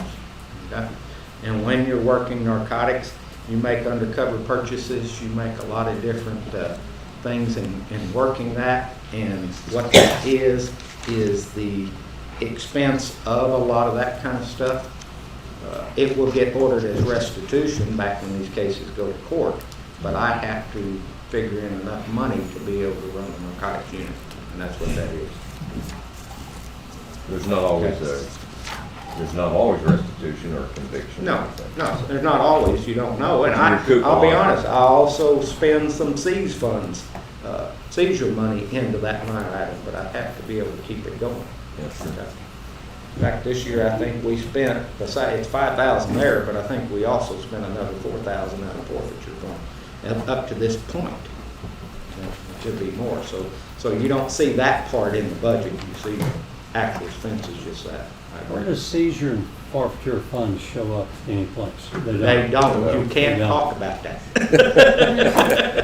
It's like. Can we go in executive Scott was session? talking about. I understand. But what Scott was saying earlier is the law says you cannot, Right, in any way, shape, or form, rest my budget on a seizure account. okay. Now, Just Scott. I I'm can, watching or anything. I'm not saying a word. Is the idea that it would create a conflict? I mean, you can't, the idea is you get agencies to go out just to seize That's what money I'm to saying. do a Right. budget and not Conflict of really perform law enforcement. Tell them to write tickets, but you can't tell them to seize. It's an invitation for corruption. yes, Yes, it would. Yeah, sounds like it. exactly what it is.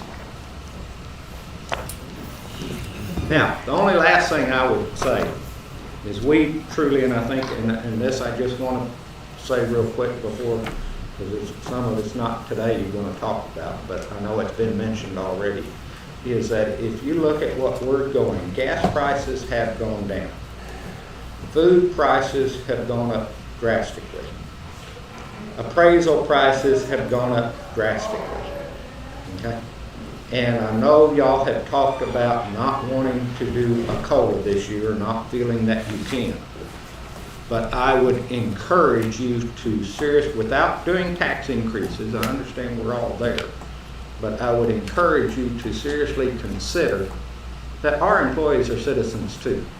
And we have really taken a hit on a lot of them, on food, on rent, or on their own cost of living going up. Look what medical CPI went up.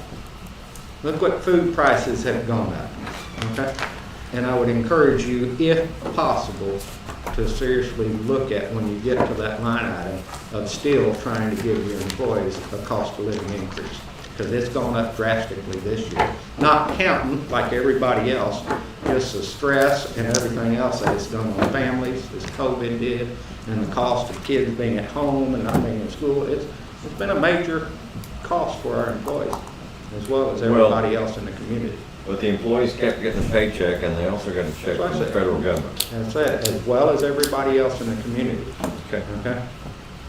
But I really think that if you have any way possible to consider that.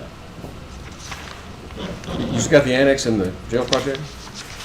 We need to talk, do we need to say anything about those? Not about the end. They look like they're right on track. Right. Annex is just, Yeah. yeah, the cost there. The jail expansion project, I think, what do we have in that right now? We got under 152,000. Okay. I really think we need to look at and get started on replacing other air conditioner units on top of that building. We replaced a bunch through this. The new part has new air conditioners, of course. The old part, some of them got replaced, but in the old part, there's a lot of old units on there. There was like 26 units on top of that old part. And under the remodeling and that, I think a lot of this we seriously need to look at, because those are very expensive units.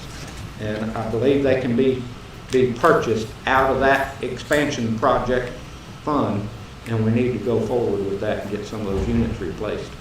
Let me share something we did that one of the local wholesalers did to me. My units are 20-something years old in my house. So I said, boy, you're gonna have to get rid of those things and put in some of this high efficiency things. He said, don't do it. He said, clean your filters all the time and they may last for another 10 years. He said, the high efficiency things with all the controls, he said, they're terrible. And he wholesales these things. So all the time, I heard this at the airport the other day, well, we got to replace the air conditioner. Well, because it's old. Well, not necessarily. Just monitor them. I'm saying replace the units on there with new units, but I'll be the first one to jump on that same bandwagon. The new part of the jail has all these new computerized, fancy controlled units. Number one, it takes somebody coming up out of Austin to work on them. Right. Okay, because nobody around this county can work on them, period. We've already had about 3 compressors go out on them. And when the compressors go out, it contaminates the entire lines in the whole unit. You have to blow them all out and clean Evacuate them. them. You know, and none of that's covered under maintenance contracts. And they're extremely difficult to control the same temperature inside those cells. Okay, with those, I would go back, if we could change out every one of those and go back to a thermostat on the wall, I'd tell you, let's do it in a heartbeat. Because You make my case. they're terrible. Yeah. So how much is left, 152,000 is the balance left in that account, or No. the bond? Pretty close. So do we not need to either spend it or reduce the tax rate due to arbitrage issues? Arbitrage is kind of a different conversation, so we do need to spend it Or apply it to the debt? or apply it to the debt, definitely. That would be preferable. I mean, if we don't have a definite thing to do, now, if we need to replace some air conditioners, then we can use it. You're going, in the next couple of years, you're gonna be replacing air conditioner units on top of that old part of the jail. And they're expensive. And that's okay to use that money for? Yes. Probably, maybe. Maybe not. Look at it, but if, you know, rather than, we have a tendency to carry things way longer than we should. If we're not gonna, if we can't use it for something like that, that's a legitimate cost, we should refund it or apply it to the debt service. Correct. And they go forward as one unit. I wouldn't think you could use it for that, but that's just my guess. It was used for that in the beginning too, it just, we But didn't if you replace don't them need all. to, don't do it. That's what we're saying. Because that remodel took part of up front and part of back, you know, so it goes in, but you can look at that. What else? SO equipment donation? That's a revenue count, really. That's, you know, the things we get in donations, it includes, have a lot of things in that, actually, in that whole count. I think the only other true budget I have is courthouse security.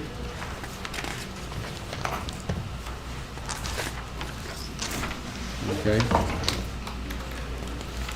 did not see that. Fund 29. Fund 29. Yeah, it's Fund 29.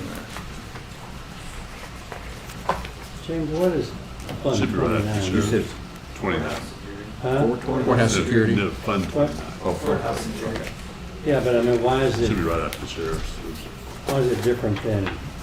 Because That would tell you the Special order. revenue fund, there's certain fees that go Look at that, with we give you the order of it. Okay, gotcha. Okay, thanks.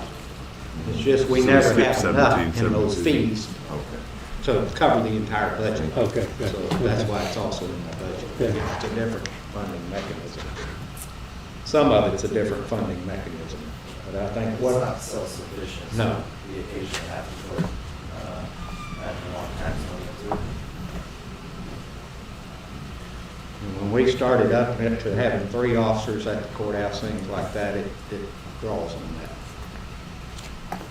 Now, currently, and this is where there is a change, there's actually, my budget is a savings of about $15,670 projected for next year, is what I've requested. And part of that is in security improvements. We currently had $60,300 for an intercom system, and we had $20,000 for moving the old generator from the jail to the courthouse. And hopefully some of that will get taken care of this year. And Bruce and I have been looking at a different intercom system that may not cost as much, but I am still adding some in there for some key fobs and different things like that. Now, you know, I went to your, meeting, and there's a lot of different things. I hate to do a whole lot to the courthouse, which would be running electrical wires, camera wires, intercom wires, and then y'all end up doing a bond issue at some point and remodeling, and it tears all that out, and we spend it all for no real gain. So I cut some of that, and I'm asking for a total of $365,900. Which line item are you on? Security improvement. It's security improvements. 450. It's, 450. Okay.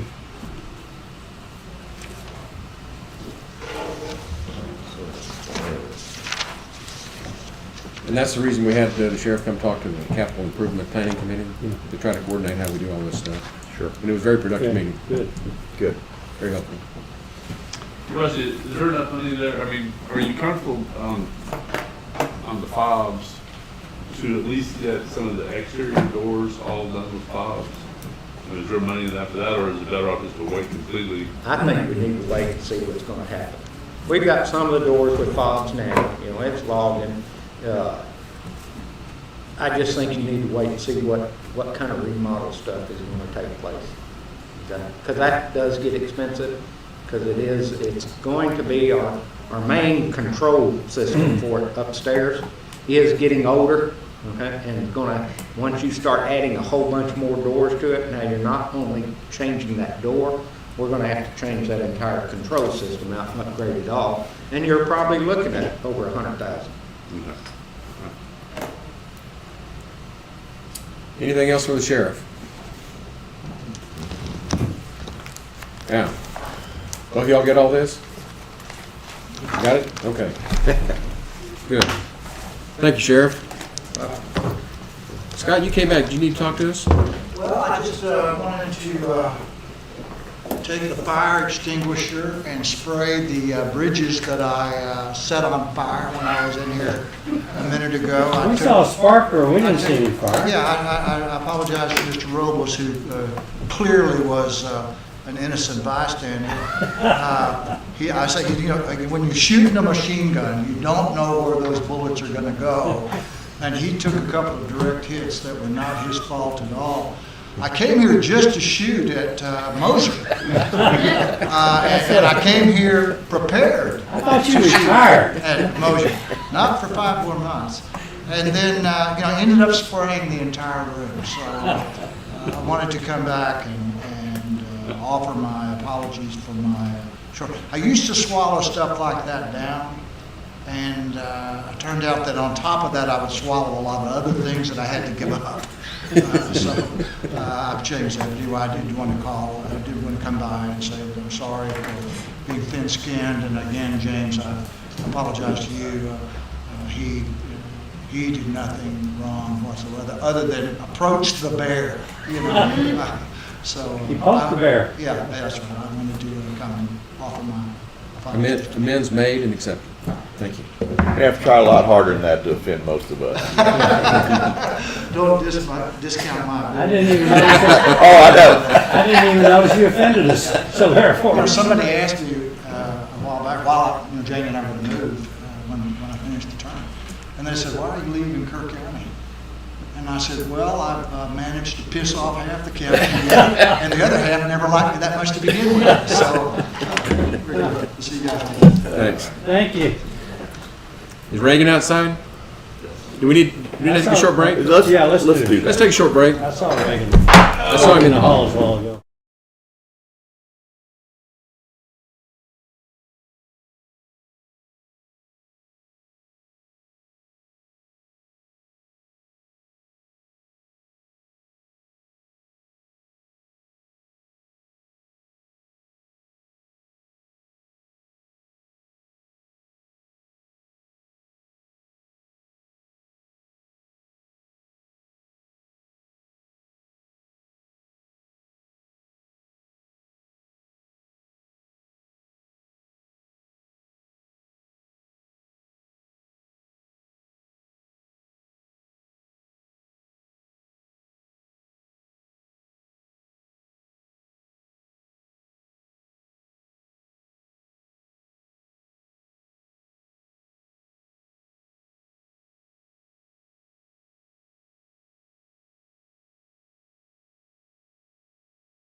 Let's come back to order. Brought it up.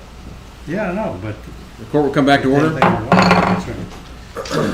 Next on our list is Animal Services. Reagan Givens. Good morning. Morning. Come on, Reagan. Well, so I don't really have anything too wild in cost increase as far as differences from last year. It looks like it's about $5,000, and most of it seems, what, personnel related? That's correct. Yes, sir. And that's longevity. Okay, 800-pound gorilla. This is not a mandated service. So if we're gonna look at taking out non-mandated services in the county as we try to balance the budget, let's take them out. And we looked at having, now rabies control is mandated, so we gotta do that, okay? But animal adoption and all, we don't have to, so we'll be consistent. I think that if you look at the budget, and I mean, and I don't want to speak for the judge, but it appears to me the judge was trying to make a point to the public and to everyone that there's a lot of things that we do that are not required, and we need to look at them. There's a lot of things left in the budget that are not mandated. Right. There's a whole bunch of them. I was going through here. Okay. I mean, The Hill Country Youth Event Center. yeah, that's in there. Right. And all kinds of county sponsored and Right. contract, and all that. So, you know, because those are in here, I'm assuming that he was making a point that we need to try to do a balanced budget. And I totally agree with that. I don't, you know, it's Yeah. so now whether we need to look at the agreement with the city versus the library and disconnecting, Right. that is a different topic, probably not, it's a budget impact, but not a budget. It needs to happen before the end of the budget year, put it that way. Well, let me restate. I agree with a balanced budget 100%. And I agree with animal control, the way it is in here. I agree with veteran service officers. I agree with fire departments. I agree with libraries. I agree with all those things that we need to work to that. But I think if we we're going to zero veteran service, and we're going to zero animal control, okay, just arbitrarily, okay, then we need to, if that's our philosophy, then we ought to zero everything else and then work it up, let it come back in. Or we can say, no, let's look at each department and let's look at, like we had this morning, look at puts and takes and expenses and see if we can't keep everything in and balance the budget, and however we balance the budget. Well, since I put the gorilla in the room, let me explain. I want to balance the budget, but I don't want to micromanage these departments and these offices, because I don't know enough to be able to micromanage your operations. I don't know enough to micromanage animal services. And so I was trying to do it on the basis of principle. And the ones that I chose as to do that are ones that are 100% not mandated. Mm-hmm. Animal services, part is and part isn't. And I'm not about to sit here and second guess Reagan and tell him, you got to take this part out, but not that part. If we're going to do that, we got to get a report back from him doing an analysis of what's mandated and what's not mandated. And I'm trying not to put any more work on people than we need. Trying to see, and really what I wanted to do was to encourage department heads and officials to try to balance this budget. And when you look at we have a color-coded agenda here. And when you look up there and you see that green, those are people who came in under budget, under the proposed budget, because I didn't diddle with anybody's individual budgets. When you see the light blue, they came in at the proposed budget. Now, only the ones that have this kind of pink color on this right here, those are the ones that came in a little bit above. And we've discussed some of those, and we're discussing one here with Reagan who's just a little bit above, and it's because of longevity raises that we don't have any choice but to give. And so he had no choice but to raise it in order to meet what our legal requirements are. Now, what this tells me, and I'm talking to the public here, I'm talking to everybody By the way, here. that's what all these are so far. That's right. Yeah. That's exactly what it is. And that tells me that we've got some team players at this courthouse that are trying to balance this budget. And I commend you. I congratulate you. This is what we're trying to do. And we're going to get there together. Now, If that's the gorilla we're tackling. And so this is not about anything, any personal issues whatsoever. This is about us coming together as a county and figuring out how to get this budget balanced. Well, I was just talking about the public statements that we made about we're going to take things out or not mandated. And that was not fully accurate because we left things in that are not fully mandated. So but I agree with balancing the budget and all that kind of stuff. I just, I think when we make a public statement like that, we need to make it clear that we're taking some things out that are not mandated and other things we're leaving in. And you can make your public statements and I'll make mine. Okay. Thank you very much. Well, to be consistent, okay? Be consistent. I knew exactly what I was doing. I think that Hill Country Youth Event Center that is not mandated is one of the most important things that we do for this county. And I'm not about to cut that out. Well, I'm just saying. yeah. And we've come a long way with animal services. We made a lot of progress this past year. I'm not ready to go out there and just undo that on the drop of a hat. But what happens to the thing that we were looking at about having adoption and things not being a county responsibility? We said, let's get out of that business this year. So in the We have budget, just if about, we're yeah. trying to do a realistic budget, are we taking that out? Okay?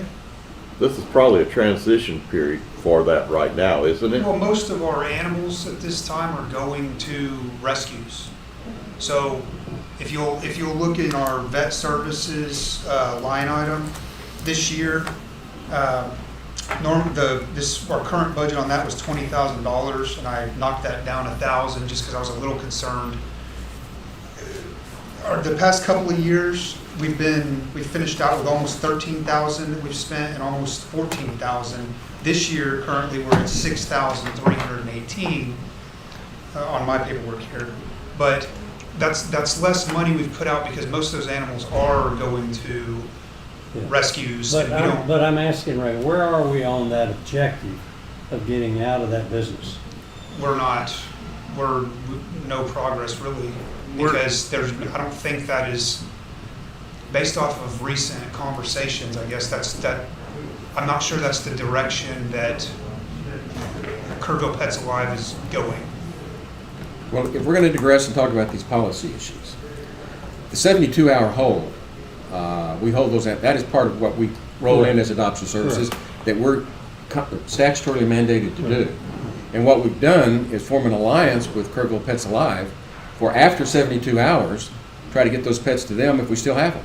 And we've made a lot of progress on that. Yeah, they're, to kind of, in a big picture, they don't have a place and are not going to have a place to put the animals. Mm-hmm.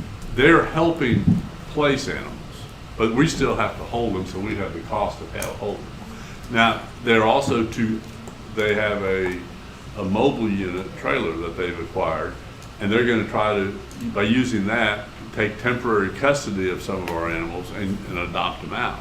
So they are helping with the adoption, which will save us from euthanizing and move the dogs out, but it's not going to really lower our cost a whole lot until we maybe at some point, if that organization grows big enough to have their own facility. So I guess for budget process, we leave everything's the same. And at some point in the future, so everybody understands, some point in the future, we may look at getting out of that business, but not in this year, not in this budget process. Correct. Well, don't Okay. forget that this year, everybody's progress was slowed down a little bit. I So you gotta take understand all that. that I'm into just talking about our general trend where we're going. You're talking about the goal. but- The goal was to get out of the Right. adoption business. That's the goal, still the goal. We're still going, and they are helping us, they are helping take up that. But So from a personnel standpoint, it helps us. it's the goal, but it's not reflected Yeah. in the budget. Right. And that's okay. I just wanted to The make sure. question I have, Reagan, is capital items, and that was Yes. primarily moving the building up to the facility, correct? From what we had last year, Right. yes, sir. Um, That and some other. And Say it again, John. that Capital outlay. $100,000 was a large part of that, maybe like 75,000 of it, was to move the classroom at the River Star up to the animal control facility, so we had some space. Right. Then that got put on a little bit of hold because we were talking about a bond issue. That bond issue has now been delayed. It was also partially delayed because it's harder to move the building than we thought. Because we thought it was a double wide, two double wides put together, or two single wides put together, and it's not, it's one building. Yeah, right. So it can be moved, but the cost is higher, and then I think and Shane did a lot of that work. So I guess the question is, do we want to relook at doing that or not? It's not in the budget to do it. They're just short of space as they always have been up Yeah. there, but if the cost of moving it goes up, it becomes less attractive because it's a 1 to 2 year or probably 2 to 3 year fix. If a bond issue passes, but if a bond issue doesn't pass. So anyway, I'm just tossing it out there. Well, and that's why I didn't ask, that's why I didn't request to put it in this time. So We've made do. We've made do this long. I mean, we. And it truly is make do. Yeah. Yeah. But that's why I requested this 5,000 into the capital outlay, was basically to hold the place together appearance-wise, and, well, I mean, it is, I need to That's your- repaint, we That's your repainted. baling wire and bubble gun. Yeah, Yeah. it's for that, and I think 5,000 should be enough. We've done bail alarm over there. And a little duct tape. But the question is, you know, realistically, we're looking at 3 years, Judge, would you say, at the earliest to get a new facility? Yeah. So, If we have a bond election in 2021, we won't be able to get to it until 2022 fiscal 2020 year. earliest. 2023 be finished, so, you know, and because you have infrastructure, because it's gonna, you know, so you look at it, so is it worth spending No. the money to make the building a little bit better for 3 years? Yeah, and I applaud Reagan for what he's done, you know. I mean, I've been out there. Yeah. If the public hadn't seen it, you ought to go see what we have to work with out there. Oh, God. But you've done a marvelous job of keeping this thing going under very adverse conditions. Well, I appreciate it. My main concern right now, honestly, is the kennels themselves and inside.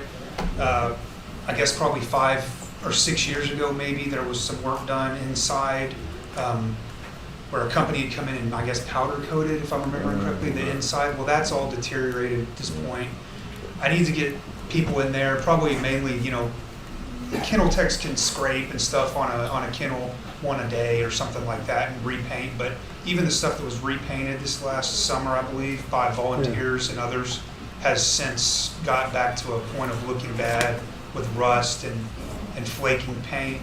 I know it's something that the state has been on us for probably about 3 years about, and we get told each year that we need to do something. Does it need to be sandblasted or power washed or Basically- what get it off? Got to get the rust off. Well, there's all that, but there's also a layer of concrete or plaster or something over concrete cinder blocks, which that over time has flaked off. Sure. And it's basically impossible to completely properly sanitize, and that's where the issue lies. Yeah. So basically, no matter what we've done, it's like it's putting a Band-Aid on it, and until we either build something new or completely redo what we have, it's an issue. Do you think you have enough in 5,000 to do all that? And I'd be, you know, I'm kind of, I guess probably with the judge is that, I don't know, we just spend 75, 80,000 to move a building over there for a couple of years. But I do think that we probably need to do some pretty good upgrades on some of those kennels from a safety standpoint. We Health do, and standpoint. 5,000 is definitely not enough for that. I was mainly looking at that for paint and basically putting makeup on it Band-Aids. to try to make it to where it's more sealed, and probably some sort of sealant to put over it once we do that will help us be able to sanitize it a little bit better. I look at that a little bit, I mean, I think that's a little bit low in my mind. I mean, because knowing what that facility looks like. So I'd rather spend a little bit more if we need to. Okay. And part of that too was also I didn't know what was going to be happening this next year. So, Okay. you know, there's, like I say, there hadn't been, I've tried to cut in some places and move some money around to do various things based off of what we have used this year so far. And of course, some of that too, like our fuel budget, as far as our vehicle, gas, oil, and maintenance. That's been less this year because we had several months because of restrictions I put on the guys and things that we weren't going to during the major parts of this pandemic, we had some lower bills. We also have 3 newer trucks that we've obtained in the past couple of years, which have required less maintenance. I did leave it around the same, and in fact, I did leave it the same because I just don't know what will end up happening with the other 4 vehicles that we have that are anywhere from 6 to 10 years old. We may need some work done to them. It just depends on what happens. But if a transmission goes out, we're suddenly looking at $5,000 there about. And so I kept that largely the same. It's hard to tell exactly what we'll be doing. And this is probably not the place to start, but I do have some other things too that I want to cut out of our normal operating procedures and some things that we've been doing. So on top of, even though our budget's largely the same, aside from, and I'm not sure, I think that it came out without considering capital outlay items. I think the budget's $33 this less on what I figured for what I was able to do on here. And that may be wrong. I'm not a math expert, but you know. So that moving some money around, and then these other things that I want to do, which I guess we'll probably end up having to talk about in regular commissioners' court sometime. One, though, I did want to mention here today is the animal microchips line item. I increased that by about $1,300. In the past, we have not recovered all the costs that we have put out when we buy the microchips. So I'm wanting to raise the price that people pay when they come in from $5 to $10. So I requested to get $4,000 in that line item because we've not had enough each year to pay for the microchips we need. I thought you got some grants or something. No, I mean, we had some donated to us a while back, but we've been buying them. Okay. So right now, we're not recovering all that money. But by raising the price of the microchips from $5 to $10, we'll be getting all that money back. It's a good move. So, and there's some other services we provide that are kind of a waste of time. Now, Reagan, is your vet cost associated with that, with the chip? No.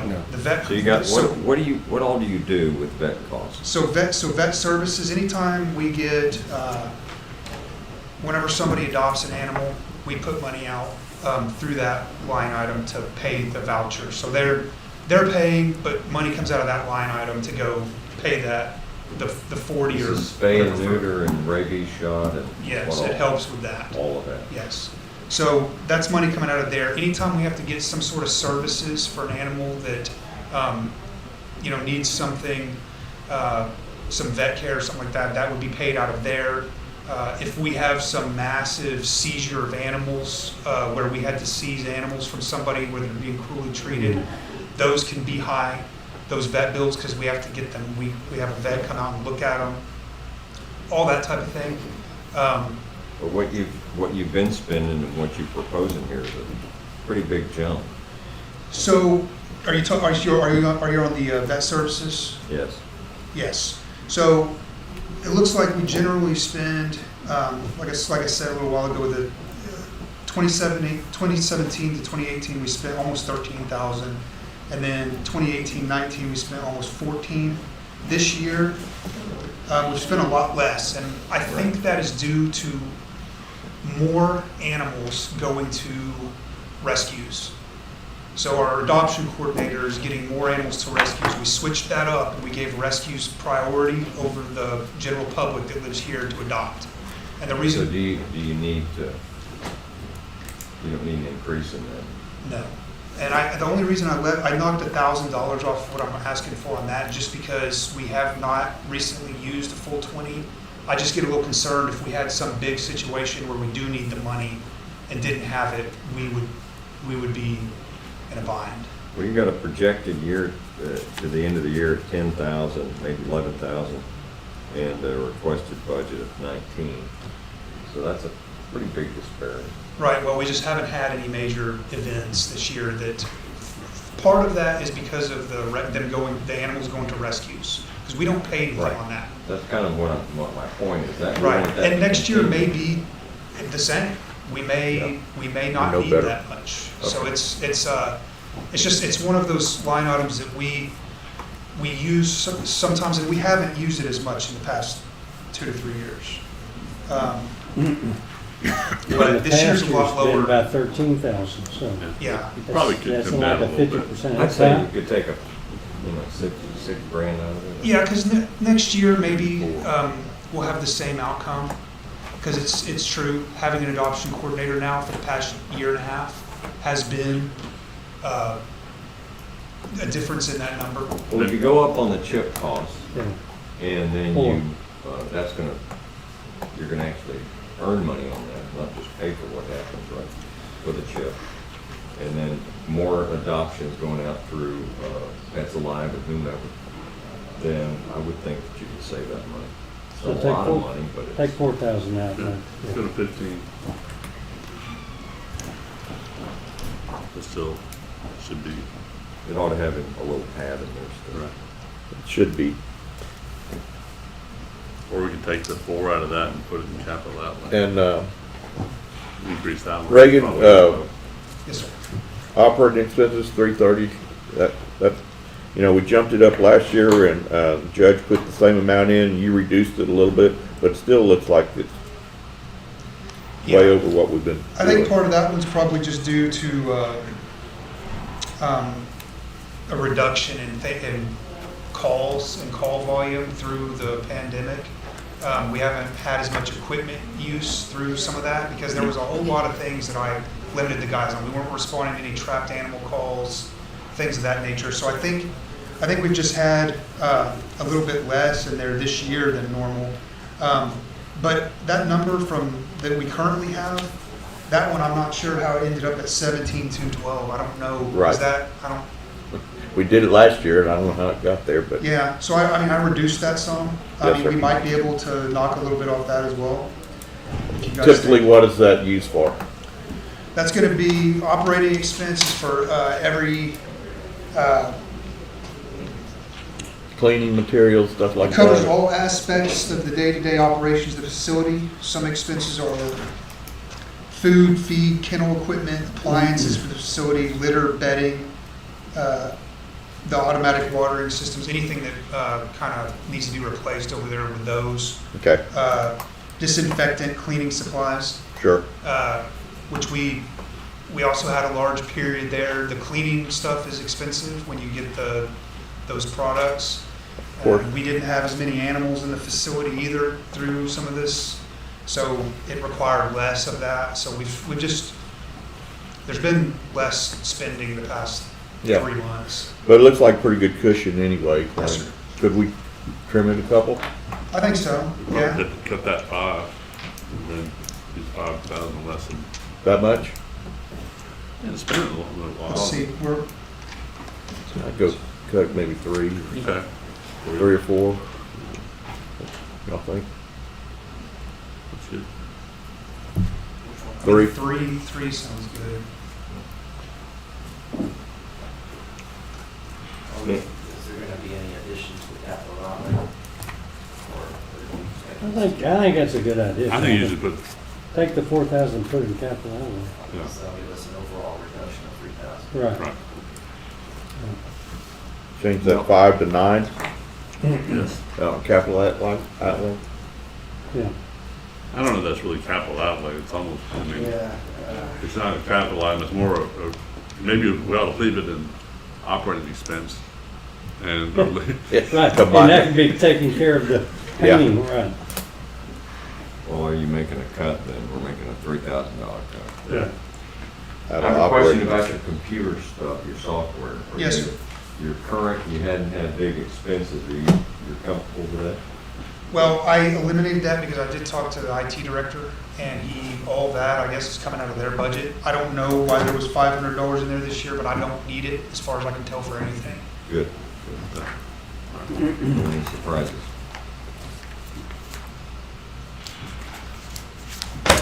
Okay, anything else for Reagan?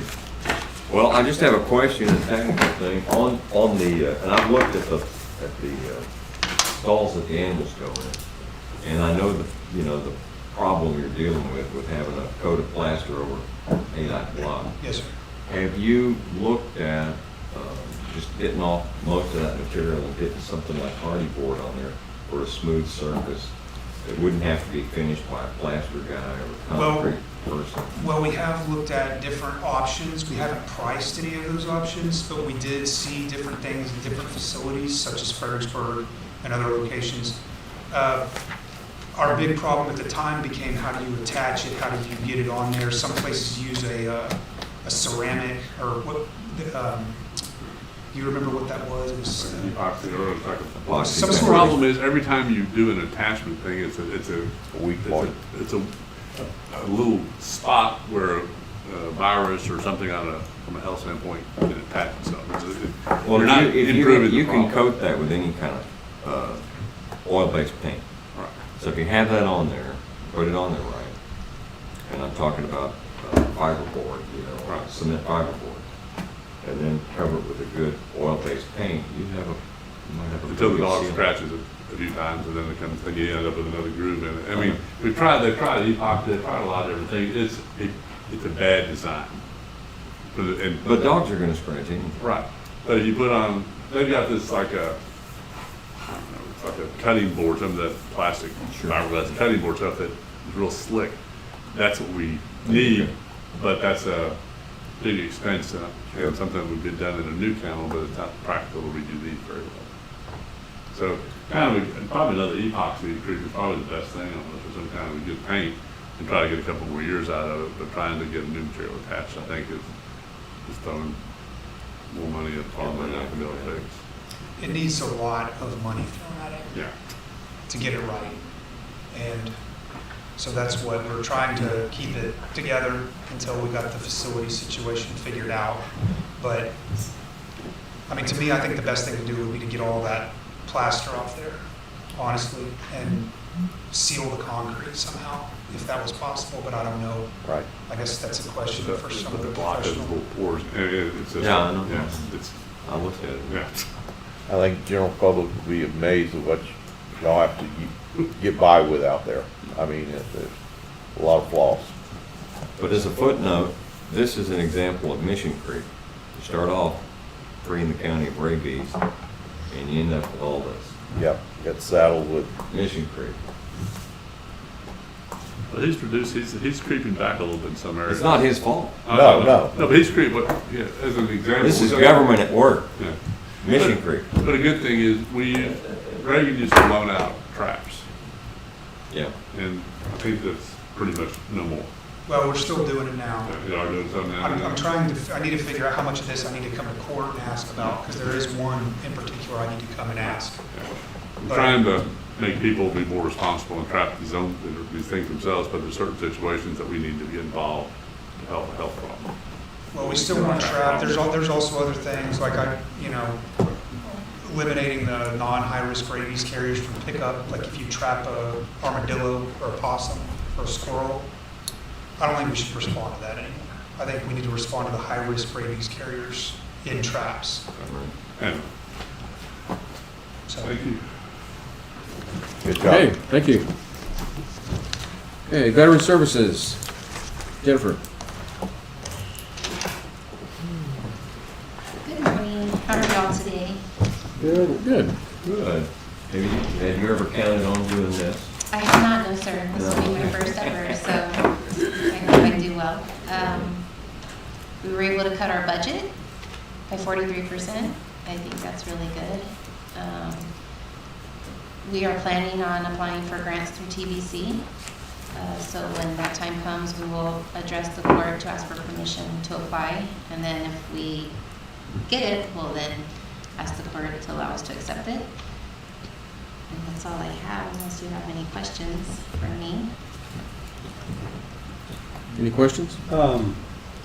When did we talk about, and I think we do that as a separate line item, or separate item on salaries and so forth? Because we've talked in the past, we're going to make a comparison in department to department and responsibilities and things. I think my personal view is that we had hoped to have a salary study done this spring, but that got blown out of the water by Corona or Wuhan or COVID, whatever you want to call it. Right. And that's now being looked at, it'll be coming back to the court probably our next meeting, of trying to start that maybe in August or September.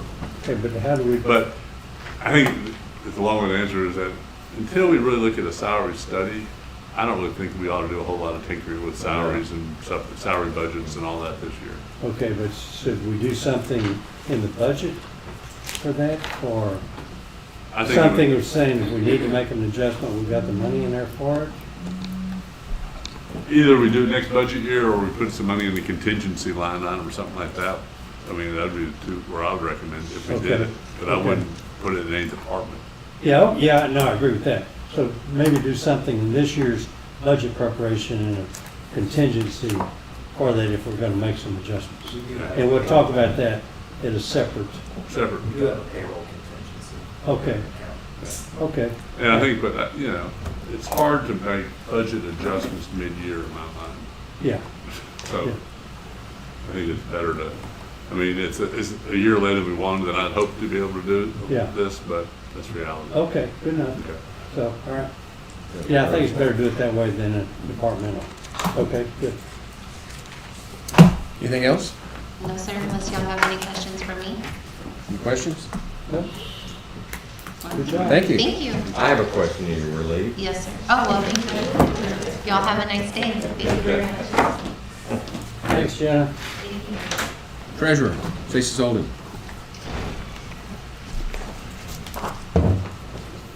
So in my budget, I've increased a couple lines, decreased a couple lines, but overall decreased by 5%. Very much appreciated. Any questions for Tracy? Are you gonna be able to get to your conference, do you think? I don't know, we'll see. Okay, nothing else? Thank you, good job. Next, we have Human Resources, Jennifer Doss. Good morning. The HR budget, not counting salary line items, I was able to cut 10.13%. So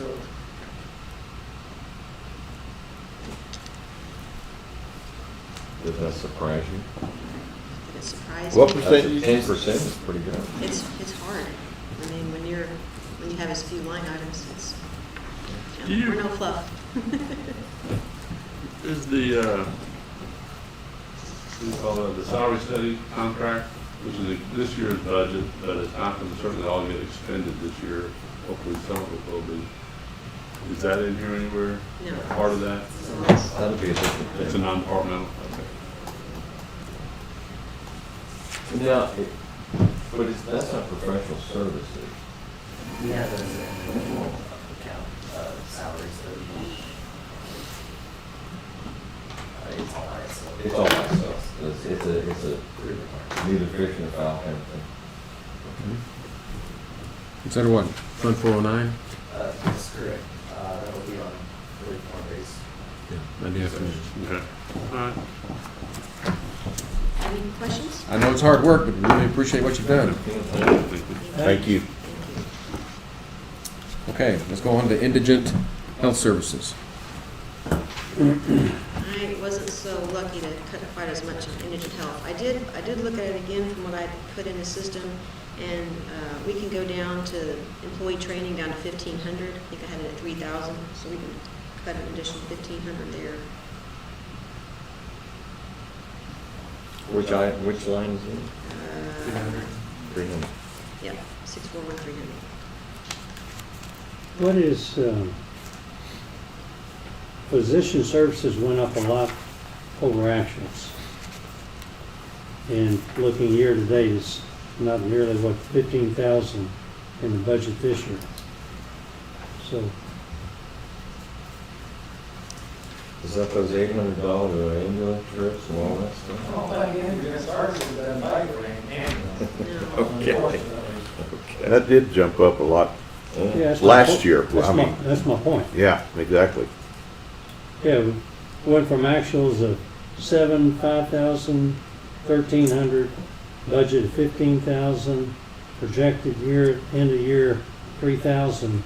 So 15,000 doesn't fit the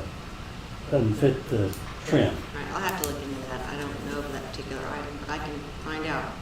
Okay. Yeah. We're, Go for ahead. those that are new on the court, we're obligated to spend up to 6% of our It's 8. general, 8% of our general fund budget out of our own pockets before the state will start reimbursing here.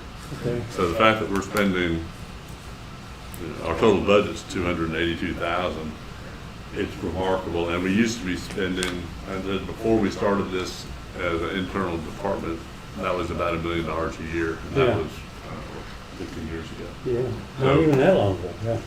Yeah. So it's like a copay, we pay the first 8%.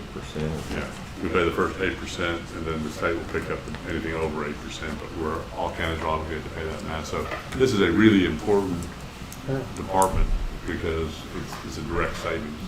And our coordinator's amazing. She really is.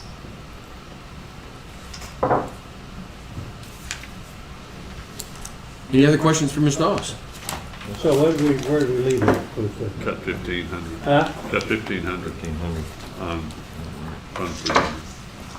Out of 15,000? Oh, you're on that one, I'm sorry. Yeah, I'm on 15,000 for the Yeah, physician services. services. 200. Line I think we 100. probably could at least 5,000 out of Yeah, since the actuals have been, Exactly. That's what I wanted. That was the 4,000. original question. yeah, more projected to be than that, 3,000 a 7,500. year. Huh? that. Put 7,500. Yeah, Let's let's do cut it that. in half at least. Yeah, at least. And that's still probably a little bit high. I think it is still high. Leave a Well, little 16, pad. 17, it would have been close. Yeah, it was 7,200 then. Okay, make it 75. And where did you cut the 1,500? I forgot. Line 200. 300. 300? 300 cut.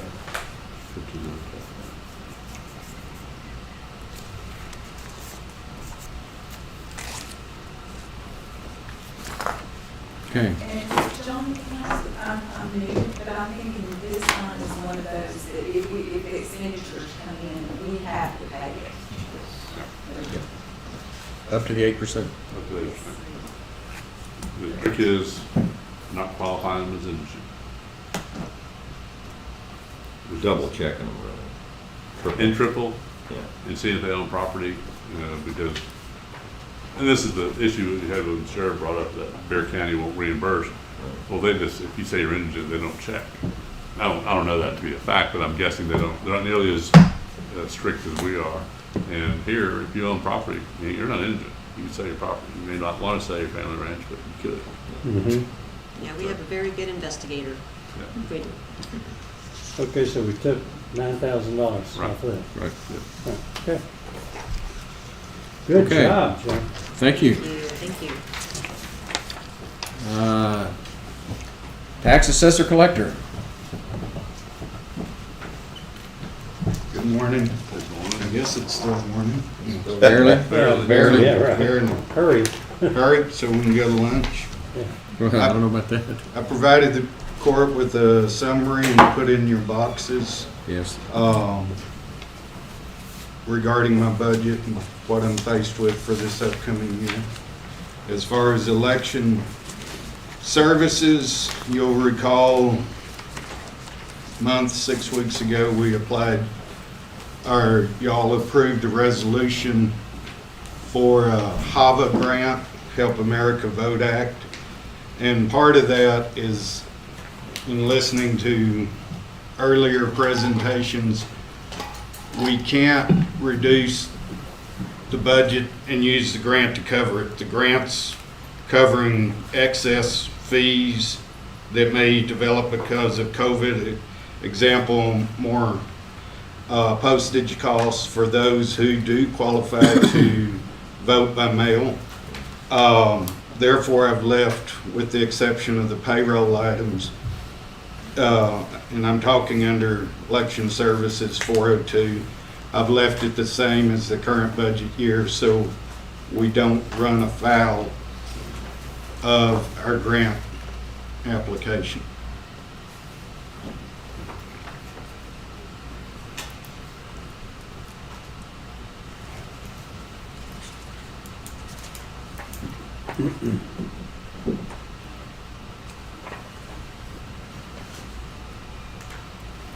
Looks good to me. Any questions? Nope. Thorough. Yep. Okay, then let's go to elections. That was elections, Okay, Judge. I'm sorry. And that's Fund 12 too. Well, Fund 12 is a dedicated fund from fees that we receive for putting on elections. There's no Right, nothing. general fund Right. impact to that one. Okay, so I think that wraps you up, huh? $4.99, my tax office. I was talking about elections, which was $4.02. You went out of order. Tax office. Tax office, $4.99. I was going in numerical order, Commissioner. Okay. As you'll recall, I made a pretty significant cut last year in non-payroll expenses. It amounted to about 11%. In my opinion, it'd be difficult to cut anything else. I did take out part-time. I feel like my staff can handle that. Bonds and insurance has increased because my bond will be coming up in this fiscal year. I did decrease it last year because I didn't have the bond, so that's the reason it's increased. One of the biggest things I'm faced with right now is postage. Because of the COVID crisis, we are seeing, even after reopening, more car registration by mail. In addition, I get a pretty substantial bulk rate discount for postage when I mail out delinquent notices or tax notices, but it did go up $450 year over year as the number of parcels. Every time we get a new subdivision, I have new additional tax notices sent out. One tract would go from one notice to maybe 20 or 30. So postage, while it's gone up, I don't see where I can drop there. I'll have a better feel for Senate Bill 2 and its impact after this fiscal year as far as my notices that are required by law. As my summary said, that they have reduced the number of notices, but the amount of information and the size of the notice has increased. So I don't know if I'm going to save any money or not.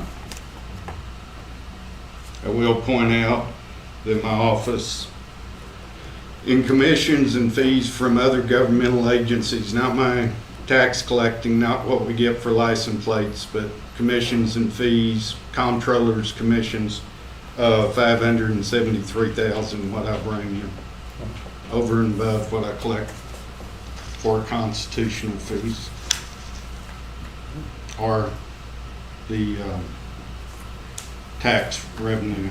That's what I make off other entities.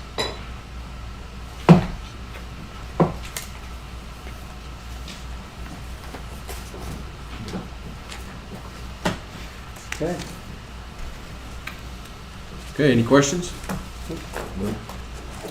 Okay, Good job, Bob. thank you, Bob. Thank you. Thanks. Okay, the next one we have is Crime Victims Rights Coordinator, and she's on vacation. We'll be back next Monday. We'll push that off till Monday. Okay. And then we have the Extension Office.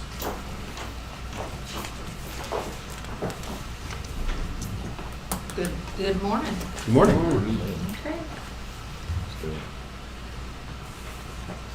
I didn't have any significant increases. We tried to work and decrease as much as we could. We felt like we could. I worked with James. This is my first time, so.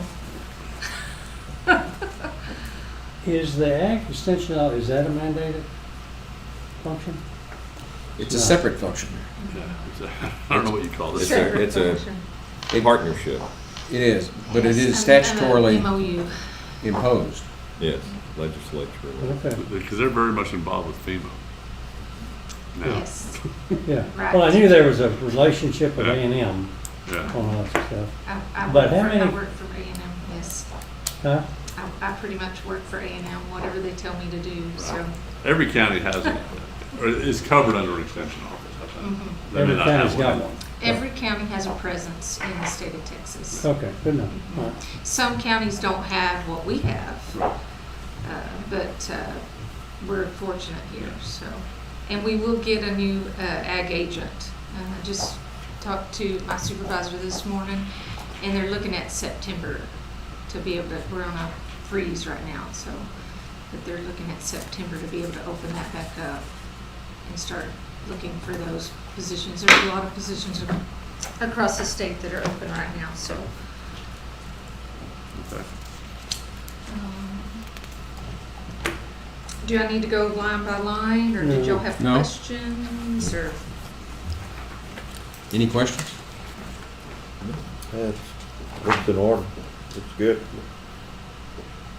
Pretty much the same as, Yeah, pretty much. Yeah. We cut it $5,400 right in that area. Right.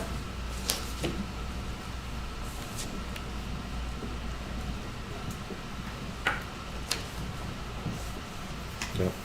The increases are, you know, what is ones we the, have no control over. what is the Texas A&M Extension Service MOU? I'm sorry, say it again. It's line, Oh, the MOU, that's when Dakota was here. What line item are you looking at? 305, or 665, oh, 305. 305. So that was Dakota's salary? That was when. How we were handling that? Okay. I don't know, James, I don't know if you can answer that, but better than I can or not. It probably got moved back up to I know when salary. Dakota was here, we were doing that through, y'all would actually send it to A&M, Yeah. and then he would actually get his payment from them. Right. So that I don't know, there was a lot going on. That money just got shifted from that line item up to salary. Mhm. Okay. Right.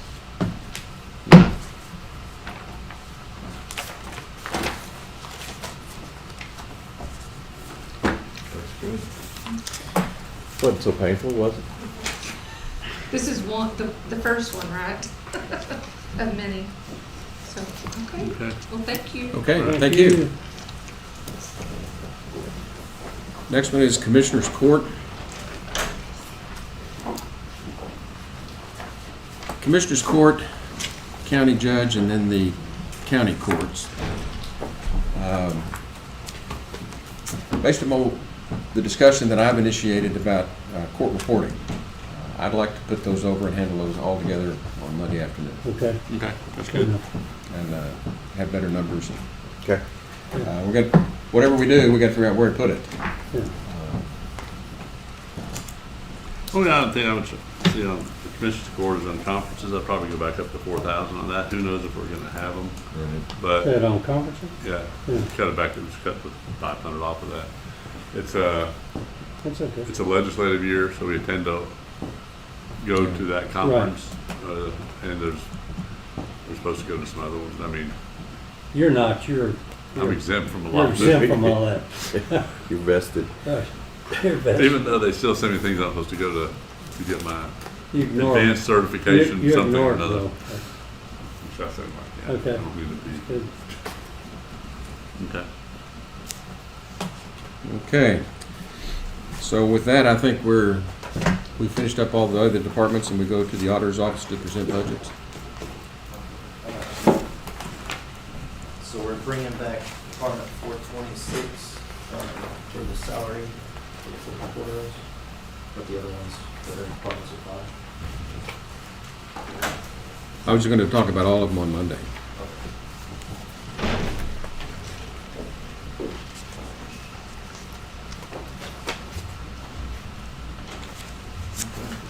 So do y'all want to get started on Department 571? Mm-hmm. This one is through our adult probation department. We pay a portion of the drug offender education program. We actually get reimbursed for it, so it's kind of a wash. I don't know if there's much here to discuss. Doesn't look like it. That's one that kind of is what it is. Yeah. Yes, and we do get Okay. reimbursed, so. Okay? We'll move along to Department 407, court-appointed civil attorney for CPS.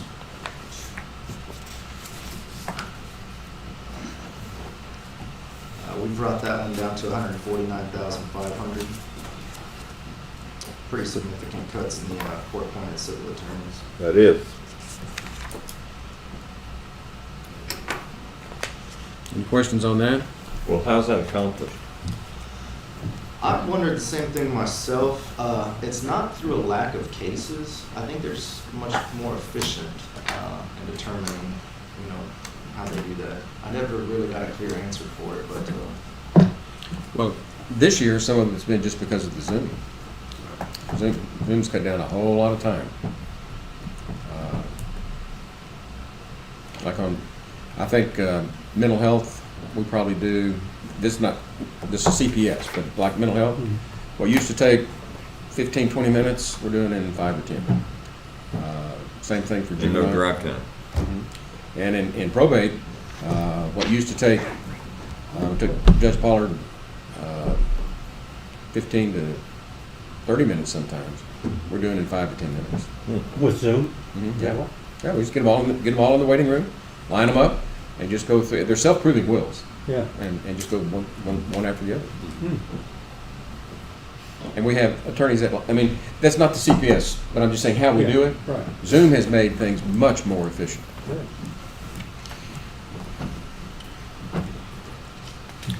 And that's one that you need to budget what we think, but if you hit a certain case or something comes up, you may have to go into a contingency type line item, but it's better to put it all there because you're not gonna always need it. Right.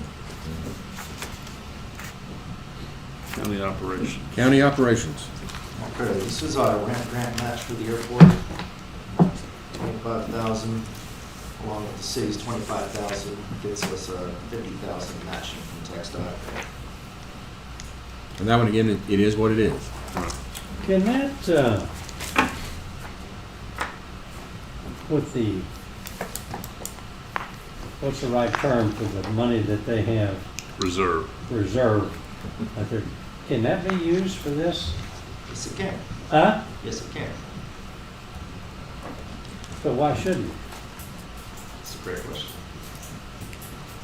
They've got $500,000 I know. in there, and when we take out all the puts and takes, there's like 410,000. Is that what you calculated the other day, Tanya? So, with that, why do we need to put another 25,000? I think we need, for reserves, I still think it's prudent that we keep 25% of the budget, Right. 3 months working I capital. agree with that. I do. But other than that, I think the rest of it is discretionary. Well, see, that's where we start with 500,000, took 25% out for what you're saying, and still there's $400,000 left in there. They're I think we closer need to to- 75% to 100% fund balance. I think it'd be, just so we're consistent, I think it makes sense for city representative, county representative to visit with the airport board. Sure, right. And because this also rolls into capital items. Correct. And it's kind of a philosophical issue as to how much should their reserves be? What should those reserves be used for? There's no rules? Not really. Not really. I mean, they can't, it has to be budgeted funds. They can't budget it or spend it without city and county approval.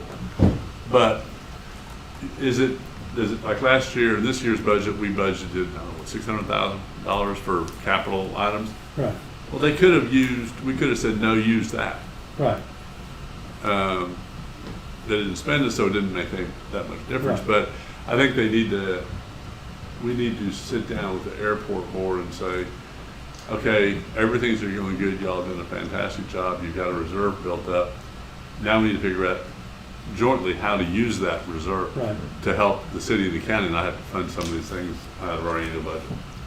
Yeah, and on their budget, I encouraged them they have a balanced budget, okay, not needing any funds from city county. But there are some things in there, look, Well, they don't need any funds except rent. right, right.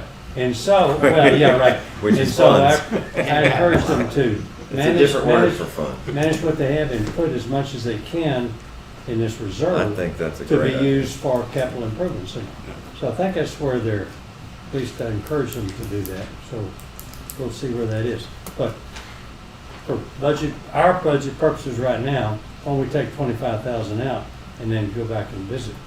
Why don't we visit with them before we take it out? Well, Okay. They've done such a good job, I don't want to offend them in any way, because, well, when are you talking about talking to them?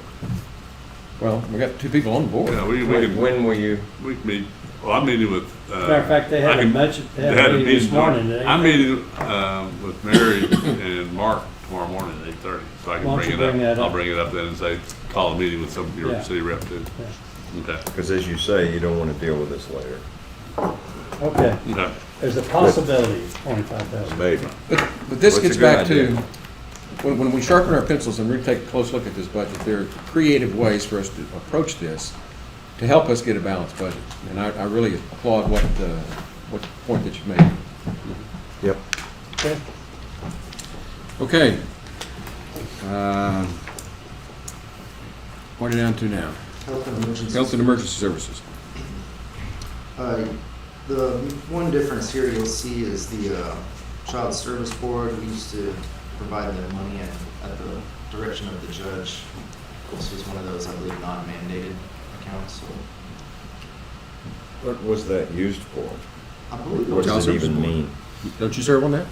I do. We use it to help, basically kids that are in foster care. They need, a lot of them are, they get placed in a home, that home doesn't have a bed for them, or car seats, playpens. It's just helping with families that get these children that essential needs. And I've seen the discussion in the emails, but is there another source for the funds? We've done United Way grants to help with like the Rainbow Room at CPS, and because they do food for the kids if they're on a visit and the parents didn't bring anything, or diapers, formula, that kind of stuff. But there's really no other sort. We do go out for grants, but there's no other source of funding. Consistent fund. Donations, that kind of thing. But again, in the debate that we're having and trying to balance this budget, the work that the Child Services Board does is invaluable. Yes. I mean, that's a God-driven ministry, what they're doing over there. But again, it is not mandated. And we've taken a look at these taxpayer dollars, what are we going to spend our taxpayer dollars on? That was what that whole discussion is meant to focus on. Well, I really hate to cut something like this when we're paying I for hate to cut all this for stuff. stray dogs. Yeah. You know? Just put a little perspective on it. I mean, I would put 5,000 in there. I mean, Well, what are we? For the 8, I mean, Would y'all defer this and let me check something? I need to see if there's funds somewhere else, but I would need to check with someone else. You want to take a short So break? if we can make that Monday, I don't know how you're Yeah. going to person. Okay. Sure. Okay, move that off to Monday. and there's another item here, the Kendall County EMS contract. Kendall County, there is a contract with Kendall County that's $5,000 a year, I believe, and then provide EMS service, which they do in the eastern part of the county. They never sent us, they haven't sent us an invoice, so we took it out of our budget. But they have realized that now. Darn, got their attention. And so I think I need to put 5,000 back into this year's budget because it is under that contract. At the same time, because of developments and a whole bunch of EMS and 911 issues, I'm in communication with both Kendall County and Gillespie County about basically Hidden Springs subdivision, which is mostly in ours, but addresses in Kendall and part of it's in Gillespie as to who's handling that from fire and EMS standpoint and 911. So for the time being, I think we can leave that in there because it is a contract with Kendall County, and I think that will bill us this year. But there may be some adjustments there. And as part of that overall issue, just for information, the Camden County Sheriff has offered to be the first responder into Falling Water Reserve and Hidden Springs, to kind of basically be the first one there. If there's and handle it unless there's a crime, in which case it would be Rusty or the Kerr County Sheriff would handle that part. That's not part of this contract, but it's just the two counties working together on the eastern part of the county as to, because of where these subdivisions are and how you get them. Is that how it works? You cherry pick which call you want to take? That's what they do. You take the crime, I'll take the heart attack, you take the fire. Unfortunately, criminal stuff, we have to, I think a good area is the rest area on the Interstate 10 and West. Okay, there's several miles in there that's Gillespie County. Yeah. Right? But they have to come from Fredericksburg, so we always take first response. And if it's something easy to handle, there's no sense in them driving all the way. You know, but if it is something that's going to take some court action, an arrest, things like that, that's more than a public service, okay, then they're going to have to come handle it because that's the way the courts are going to require. Sure. Does it figure into that you were just talking about, Commissioner, that they don't have enough jail space in Kendall County? No. We don't want to bring that up. They might want free. They might want to trade something out. Yeah, no. Well, we do have more jail space. Yeah, we have a whole lot more. Yeah. They made a big mistake when they built their new jail. Just curious. Yeah. So on this county-sponsored things, what changes have we made there? It'd be on 220 Kendall County EMS contract to be 5,000, Yeah. and then on the Child Service Board, if you want to put that back in or not. Well, I'm voicing my support of that. And I'm not a big one for paying for stuff that we're not required to do.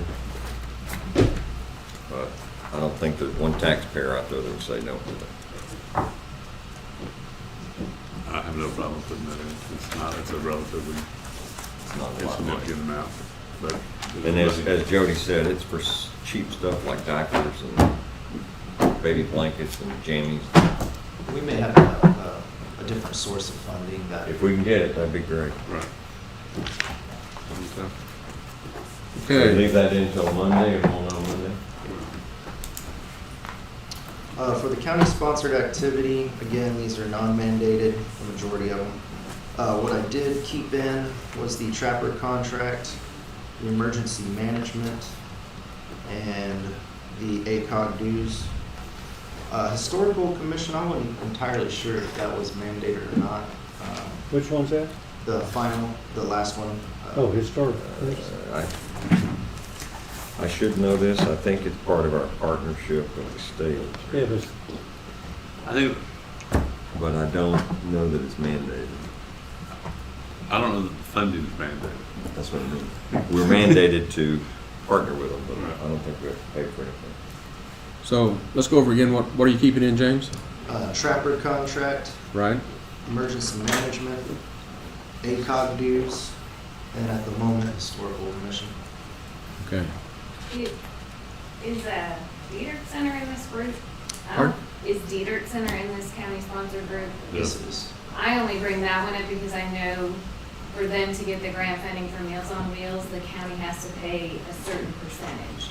The other ones probably aren't based on the same, the other county-sponsored. But I know Diedrich Center, to get there, it's a very large grant. The county has to give a certain percentage. That's right. And this is the minimum amount that we can give as overall, right?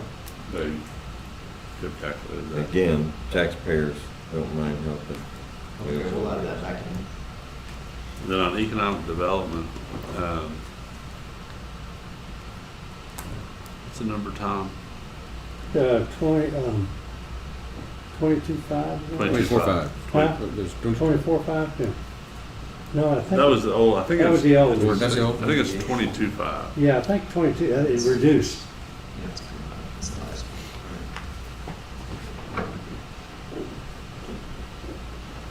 So we don't have anything in the budget request for that. I'm looking at this correctly, right? And 446? Right. So we're leaving in ACOG, Dieter, Well, we've got to put economic development in there, or Well, not. there's nothing there. Yeah, no. We moved that to a different budget. Fund Oh. 49, unclaimed capital credits.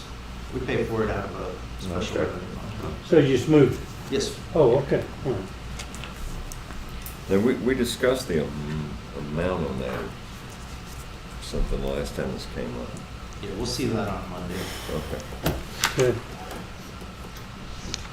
And we'll find out about the historical commission. And we left 1,000 in for family literacy? No, sir. I'd left the original budgets in there, and I did a credit at the top, just so we wouldn't be wondering how much we cut out from them. We can clearly see what we used to get in them. So what do we look at as a line item then? It shows 1,000 in there, families and literacy. Yes, and if the court chooses to fund that, we can keep it at 1,000. If the court chooses not to fund these nonprofits, then I will adjust the budget down. Well, let me ask you a difference. What's in the 17,900 that you took out? It's everything except the trapper contract, emergency management, ACOG dues, and Okay, historical commission. Trapper contract, emergency management, and what was that? ACOG dues, ACOG dues. as well as historical Okay, commission. everything else. Yes. And then we got a question about deeder claim. And Dieter, right. And we'll add that back in. Okay. Now, Dieter, on the ACOG dues, ACOG is one of our principal sources for grants. Right. And so Back with that. it's very important for us to be part of them. Yeah.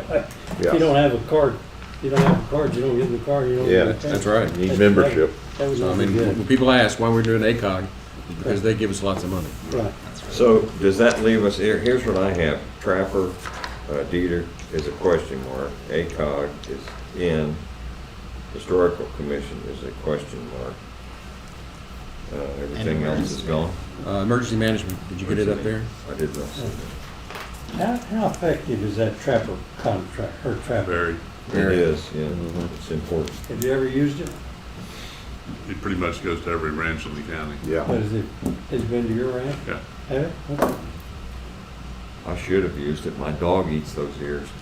I don't know Tail. if they've ever. That's been all the dog gets. In about 2,000 acres out where I am, they've never been out there. They may not have ever been asked. They haven't been asked, I'm sure. Yeah. Because they, pretty much if you ask, they'll get out there. But there's on that report, it's I mean, looking at the report, the They're most very heavily active. precincts Yeah. used are Four. mine and 4. Yeah. And it's because it's where the bigger properties are. Yeah. But And they're a using all of them. horrendous predator problem at 4. Really Wow. bad. Yeah. So yeah, they're very, that's money, We- we also get a bargain out of We it. get a monthly report on that, they're very active. Our cow population is increasing like crazy out near us. Give them a call, though. They would go Okay. out. Okay. So moving on, Youth Event Center. Okay, we just got the budget in for Global Spectrum that increased about 30,000. The rest of this, it's one salary and building and ground maintenance as well as utilities. We haven't made too many changes from that.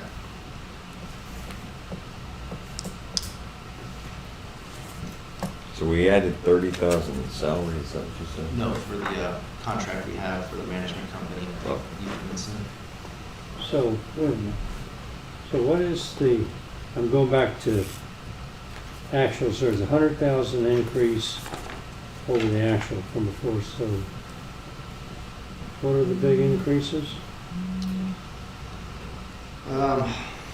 Looks like it's all Global Spectrum contract. That's correct. Right, it is. It's that contract we negotiated and Yeah. signed Got it. here several months back. And we're obligated to spend money under that agreement, and so are they. Yeah. Some of that's offset with a new sponsor. Yeah, that'll go in at 12,000 a year. A year. So not quite half. And it's I had a conversation with Rania about this. It's kind of like an insurance company. They're guaranteed a certain rate that they're paid, and then and then it's kind of, then they operate it for us. And they just get their salary. But I will say that on their salary standpoint, they work a lot more than, we couldn't ask our employees to do what Spectrum asked their employees to do. Odd hours. Yeah. So it's we make up for probably a management contract on that one. What was the big increase on buildings and ground maintenance?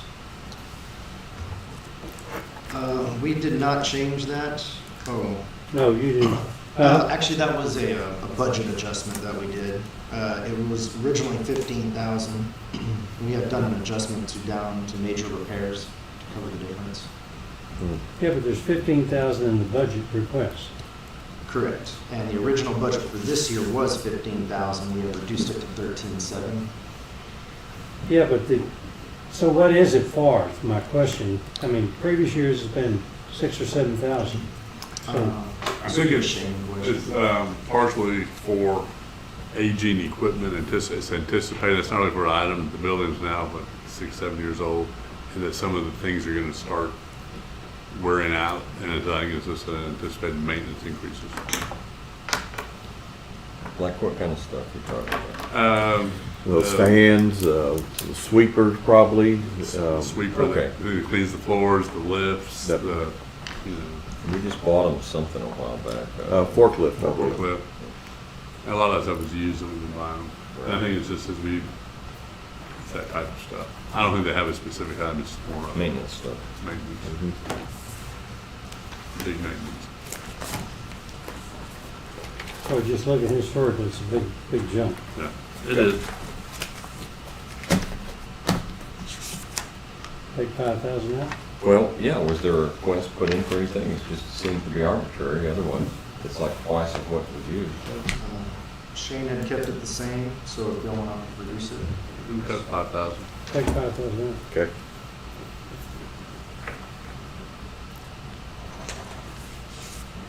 Okay. Anything else on Hill Country exhibition?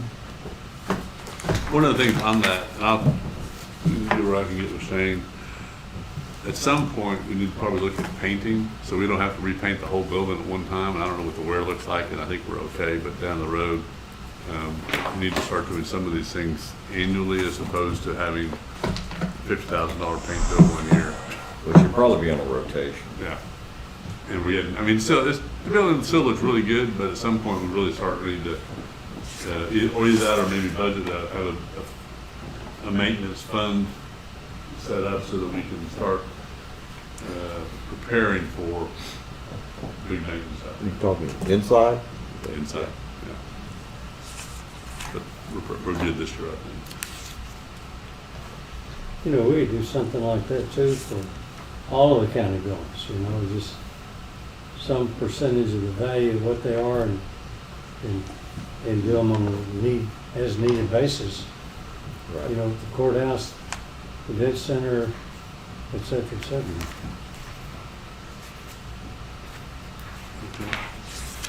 Anything else?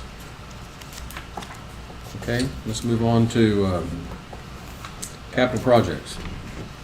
Okay. All we have in here is the 75,000, which was a contribution from Global Spectrum as part of our contract with them. I want to say it was intended for kitchen use. So That's contract. it just is what it is. Right.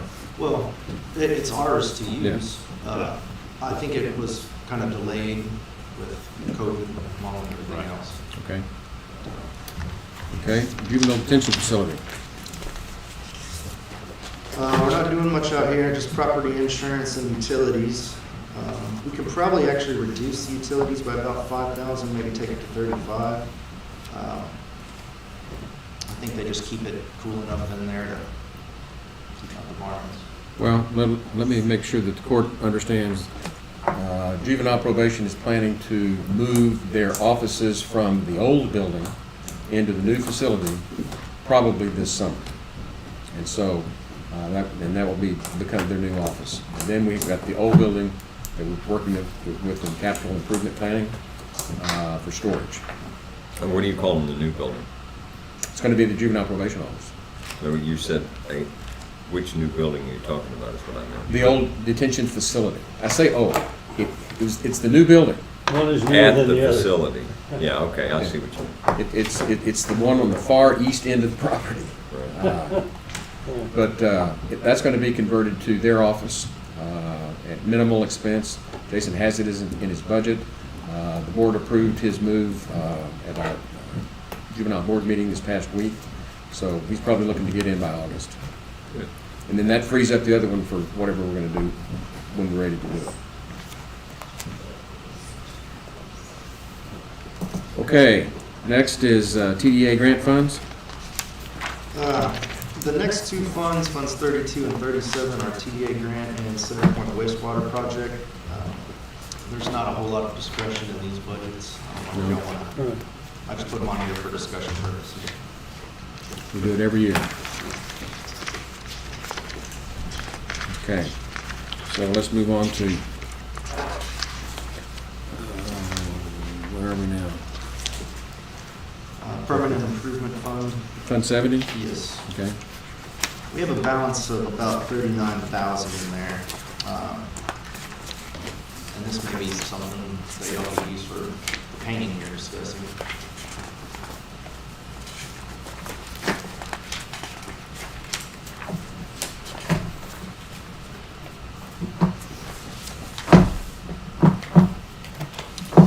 We had attempted to use the majority of the fund balance in this fund in the current year with the engineering study out of the airport runway. That project was canceled. They took a different route. So if there's something that qualifies and y'all want to use that, we have about 39,515.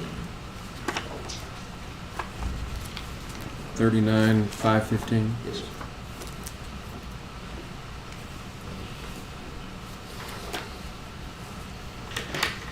Is there, does that money have to stay in that fund, or can it be transferred to the general fund or some other fund?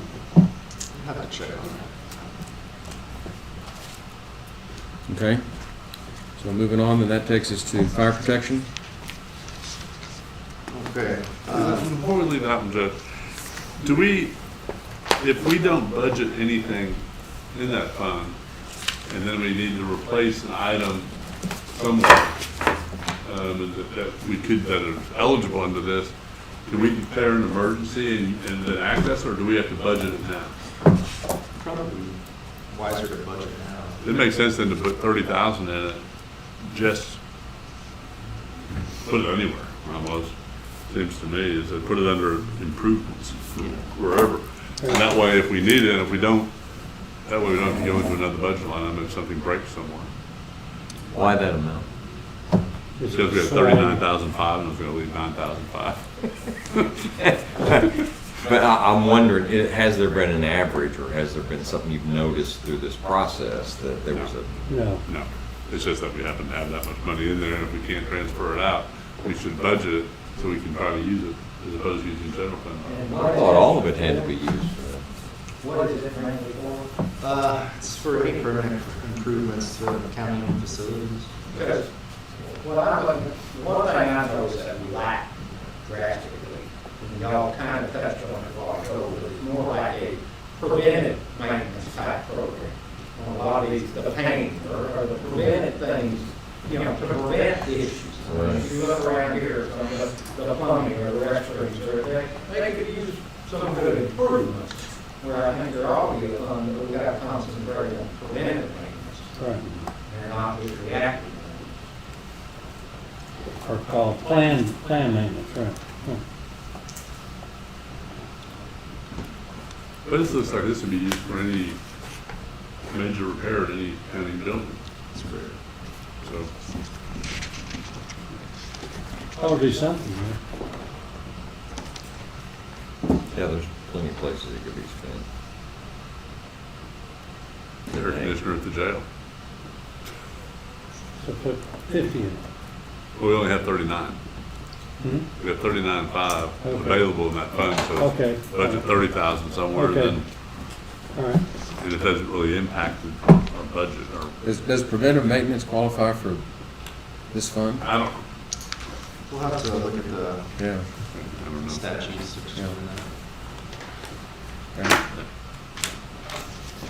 So you can't fix it before it's broken.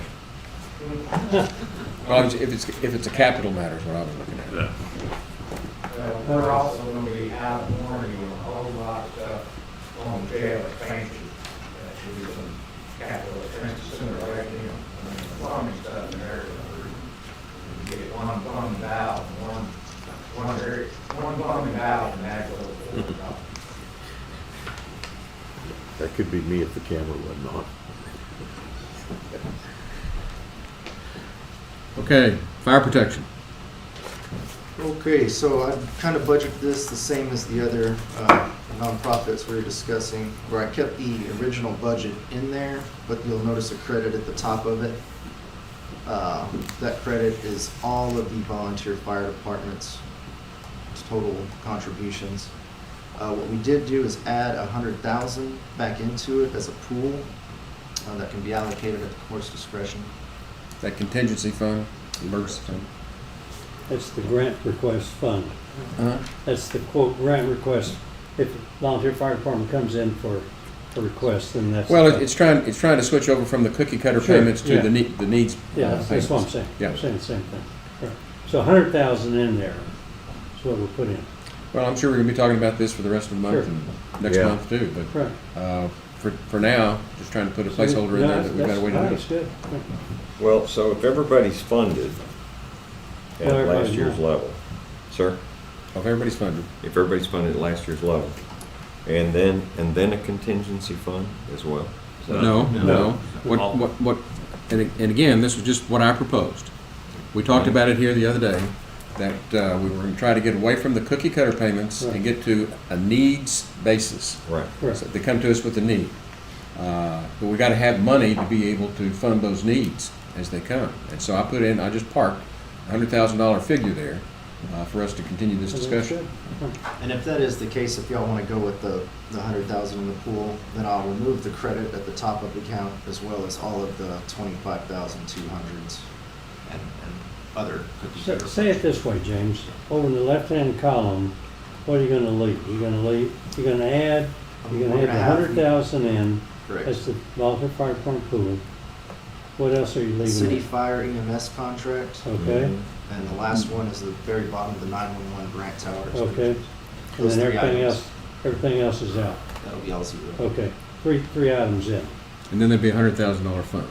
Right, I had that. Well, I know that several of them are working on figures to present what they need to keep the doors open. I have an idea. I have a 3 a.m. idea this morning. When they come to request the funds, why don't it come through CARFA? That way CARFA can be the vetting agency amongst all the fire departments of what's needed. Because we have one fund in there for all the fire departments. Let it come through CARFA. And let CARFA, if Centerpoint needs something and somebody else needs something, let CARFA then decide. Just for negotiation or? Yeah, right. Rather than having 'Cause we 10 can't- different fire departments come in here saying, I need this, I need this, I need this. Let them vet it amongst their. They're all individuals, though. Yeah. They're all understand. individuals. Run different, some. I Personalities understand all enter that. into it. Yeah, I'm just being an advisory group to County Commissioners Court. Taken under consideration. Let's Okay. think about that. Okay. Well, they're all different, and if you look at what their projected to year-end amounts are, you'll kind of see that they all handle things differently, so. But when they go to their peers, okay, to say I need this, then they're going to their peers to say it before they come here. I think, well, this isn't necessarily not doing that, but I think that we need to give a deadline of some sort, whatever we're going to do, and say, we want your request by this date, so then we can look at them all at once, because I don't think it's fair for us to look at, East Kerr County in October 1 and use $100,000 and Don's Right. left out. So we need to have them all in on December 1st or January 1st or whatever the date is, and then and whether we use Carford to help sort them out, Right. but we get Well, them that's okay. all the requests in at a certain Some combination date. of both of those. Well- CARFA and a deadline. Well, I'd like to do it stepped up during this budget process, actually. myself, because I don't, you know, some of them have already stated that they can get by this year. Well, that's fine. There's others that can, They're and not I don't know asking if for 100,000, No, they're all still asking. yeah. It was crystal clear. They're Yeah. all still asking. The ask may be in, But they haven't shown us the need. Right. That's Yeah. what we're changing. is the And need. that's what we're waiting on, and we can push that up. I'll ask them to get on it, but. What are our workshop dates in July? July 13, I know. I got that one in my mind. I don't have the schedule with me. I think I have it somewhere. I thought I did. I probably do too. I don't know. Yeah, Gotta go through and find it. I've got it right here.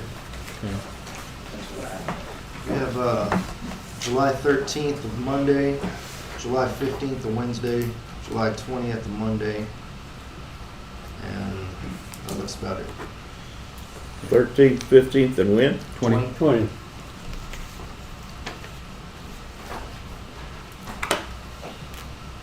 And then we actually adopt the budget, I think, on August the 2nd. August the, No, not gonna be the 2nd. It's Sunday.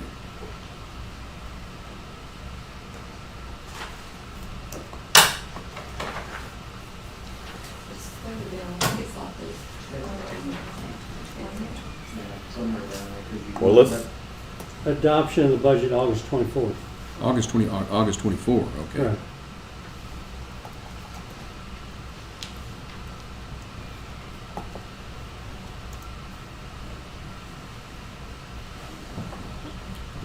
how we want to handle this. I'd like to have them through the budget process, not, Well, the sooner they get them to, the more time we have to talk about it. okay? So, Well, I'll if reach we're- out our to next- them. If we're gonna, we've done this one, we'll do another one on Monday. And those will be the June workshops. And then we've got 3 scheduled in July. If we're gonna meet, I believe it's July 13 is a Monday, Correct.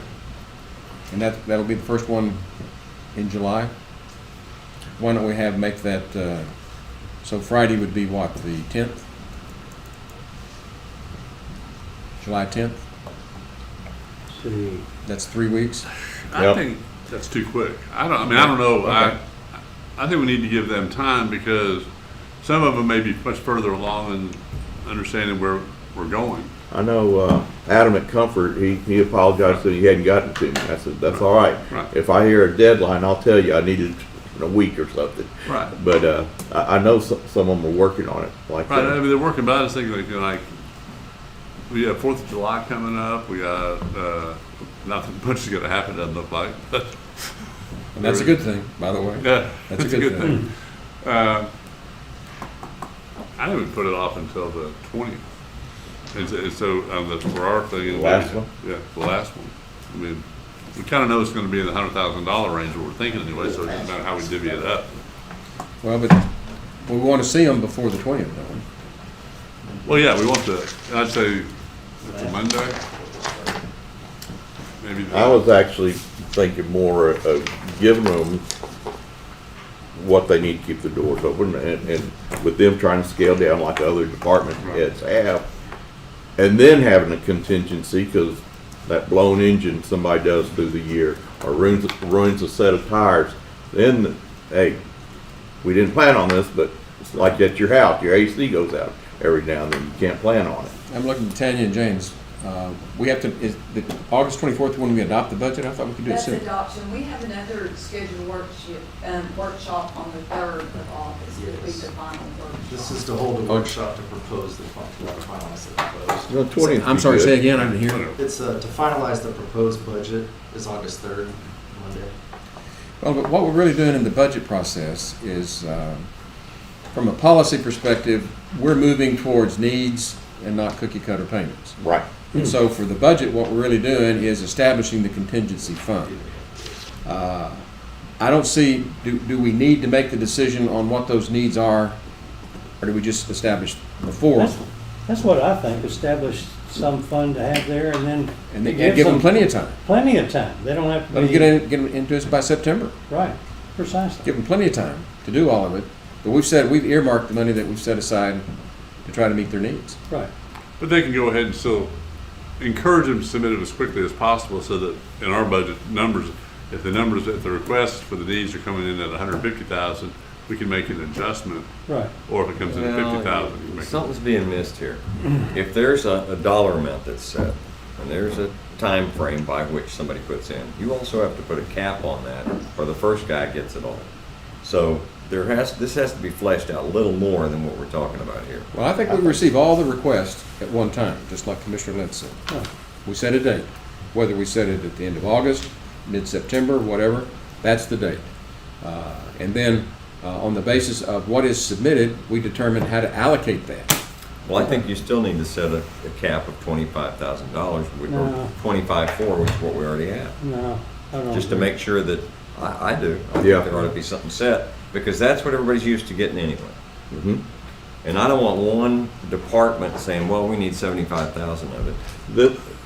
And with most of them Could not happen. having their big fundraisers, this is a hard year to It's a tough say thing, yeah. you're out of luck. Yeah. We can't do that. You know, they're used to getting them $30,000, $40,000 from fundraisers. Now they're sending out a letter and maybe getting 10. Well, I just feel like we're leaving them high and dry, that this year's budget should not have changed for the firefighters, for the volunteer firefighters. That's my opinion. We've asked them to scale back what they can make cuts, like we did our department heads. Asked them to bring in what they need to keep the doors open. Some have said, we're good, we don't need that. Hats off to them. They run a good ship. Others, even with, and I'll give you an example. Mountain Home has an ESD, but basically all that money's going for a $500,000 piece of equipment they bought this last year. So they're not getting anything out of the ESD, basically. Their $40,000 fundraiser they usually Are they have. capping out on It's their, out. they're capping? Yeah, capping out on Yeah, their but when tax? Harley asked them how long they could stay open if they didn't get anything, they said 3 years. Yes, they did. They did. And that brings up this. Some of them. What you're looking at here of what they've gotten to date and by years in, some of them still have $21,000 or so in their budget. Exactly. So that would tell me those are the guys that really don't need a lot of money right now. They wait, they turn it in at their leisure. But then you have others that have maybe another $5,000 coming or so. They've had to use it. Right. I think we have some more policy decisions to fine tune. I agree. But I think in concept, if we're ready to go ahead and move to a needs basis and establish a fund. And so what we've got to do is figure out what we're going to put in that fund. And then we go back and work out all the details of deadlines and how they're going to do it, caps, et cetera, to give us some time to do that. I'm with you. I like that policy plan. But I do agree with Harley a little bit. I would be more inclined. It's more than most. A little bit is all I ask. A little bit. To budget closer to the 212 that we've been paying in the past, whether we use it all or not, we don't have to. Yeah. But that way it's in the budget for what we funded up in the last couple of years. I don't have any problem with that. We I just don't determine either. how much to put in the pot. Okay. That doubles what we That's all got deficit. earmarked.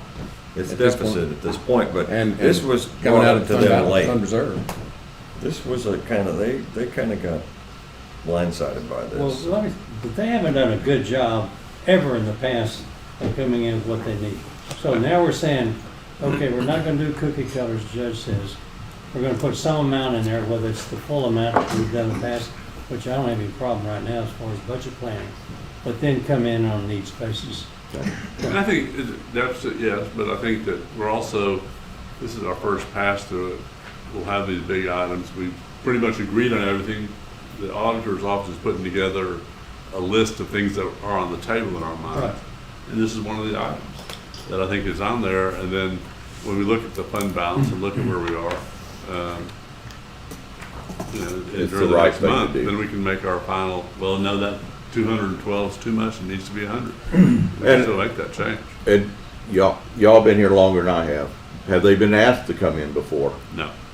That's probably part of Well, it. yes, they have, because I've asked it at 2 or 3 corporate meetings in the past. Really? Yeah, come in and present your case. Show us what your needs are. Well, you've done, but they've never been required to do it for a budget. from Never your been budget. required. Right. Yeah. And it's been the cookie cutter deal. So now we're getting away from it. We'd like to hear from it. Right. Okay. Sure. Just, and I'm saying this as a precinct 4 taxpayer, okay? Because that is an ESD, right? And I know Ingram, from what I understood from our tax assessor during the meeting I was at with y'all the other day, their ESDs brings in about $154,000. And then they also get another supplement from the city of Ingram. So I think it does need to be on the needs. With Ingram's needs that already bring in close to $180,000 to run a volunteer fire department, be the same as Centerpoint's needs that doesn't have an ESD. And I think the income, not based on grants, but their steady income ought to be part of the county's figuring on how much you're going to help. Well, what we're talking about is timing, and I agree with what you said, and what we came out with the meeting the other day is, you take somebody like Divide, they're probably never gonna be able to have an ESD. That's right. Maybe Turtle Creek won't. So Centerpoint's looking into it, they might, we don't know. But it's the interim, some of them will end up with an ESD, they'll have plenty of money, and some won't, and then they may get more money out of this fund. But it's the timeline I'm concerned with, which is what your point is about, I think. So we just up and say, by the way, it'd be like me coming home and go, by the way, kids, that vacation we're gonna take this year, not gonna happen unless you can come up with more money for it. Yeah. So that's the way I felt like we were doing things, guys. But isn't that exactly what everybody's doing, Harvey? I'm not picking on you. No, that's how you pick them at, but I'm just saying. I'm not, I'm just we're in saying a crisis. they were surprised. We're in That's a crisis.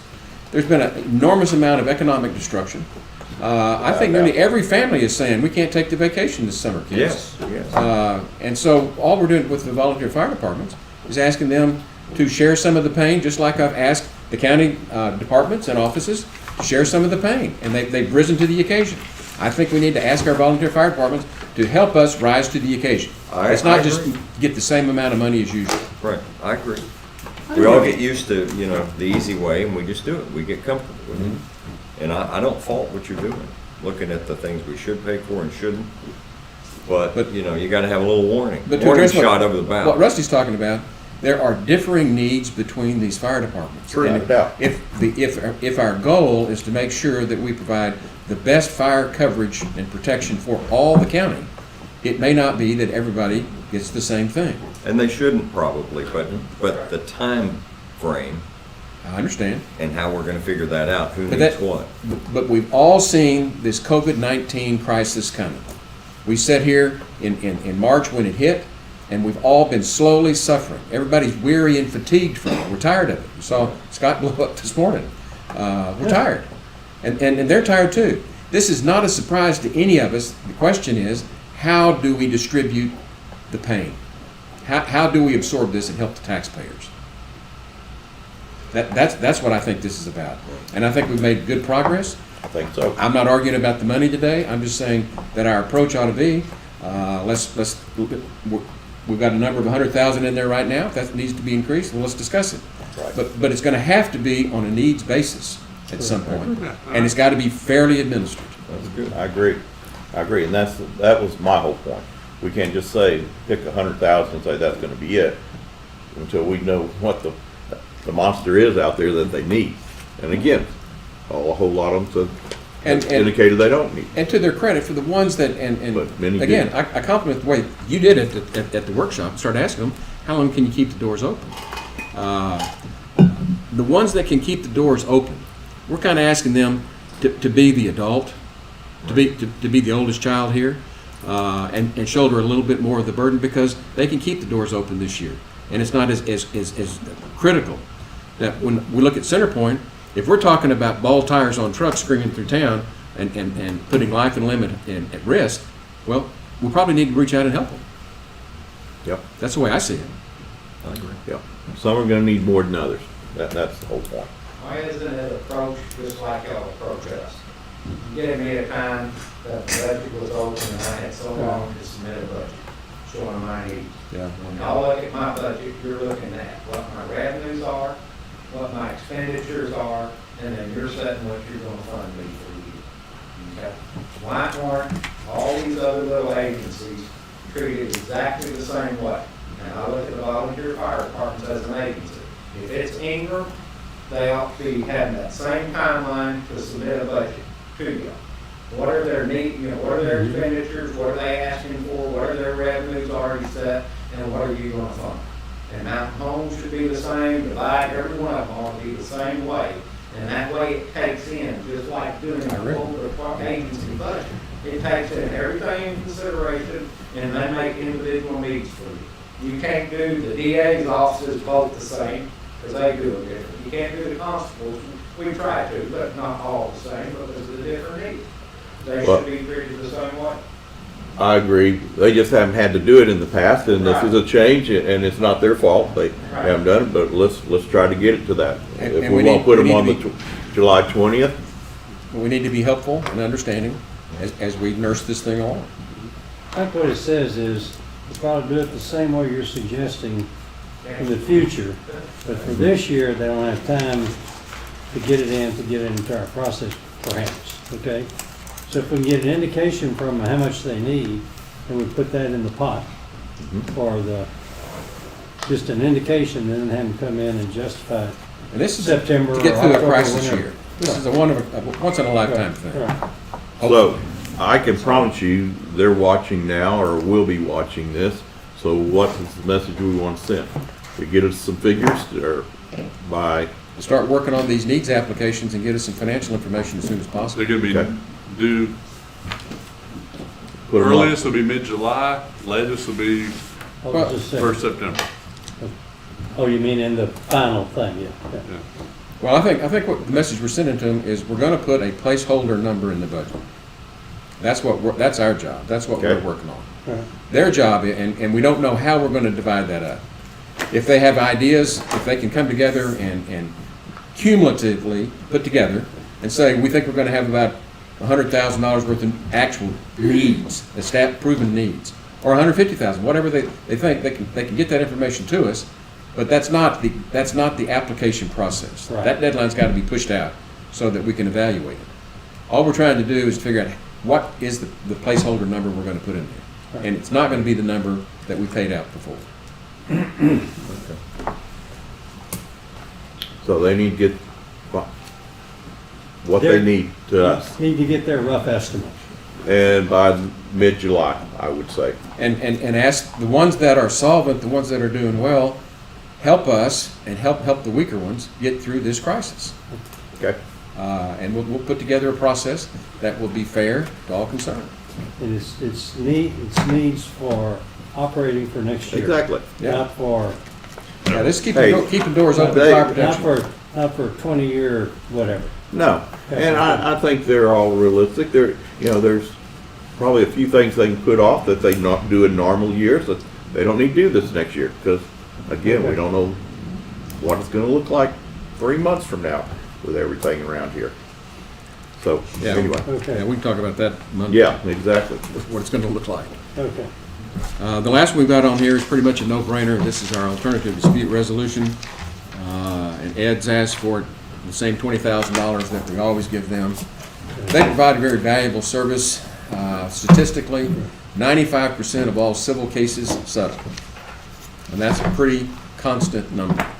And what this Alternative Dispute Resolution Center does is they handle the cases that are referred over there on a graduated basis on people's ability to pay. And it really streamlines and makes the civil justice system at this courthouse operate much more efficiently. Money well spent. But it is not required by law. It is not, well, I think it is, because we have to collect a fee at the district court level, I know, for this. So I think because we collect the fee, the state's required us to provide the service.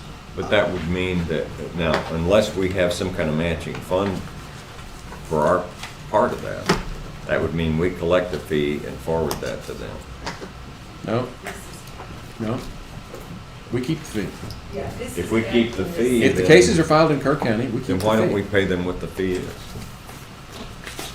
Well, because we have to administer things over here too. Well, I mean, okay, let me see if I'm I don't, understanding this. we'd have to do a micro study of where we are with the ADR fees. But there is a fee collected, and I think because we collect that fee, we're probably obligated to provide the service. It's like the law library. We collect fees for law library, even though we don't really have one. But we're required to collect that fee. So you're saying it costs us money to collect that fee? I don't know. I'd have It's to a- look into it's a- it, it's- do a micro It's study. not cost us money, I think, I mean, Well, it's administrative. if we pay back out more than what we take in, it does. We get, it comes out of dedicated funds. Well, that's what I'm trying to get to, so. Yeah, just, I'm looking, just looking.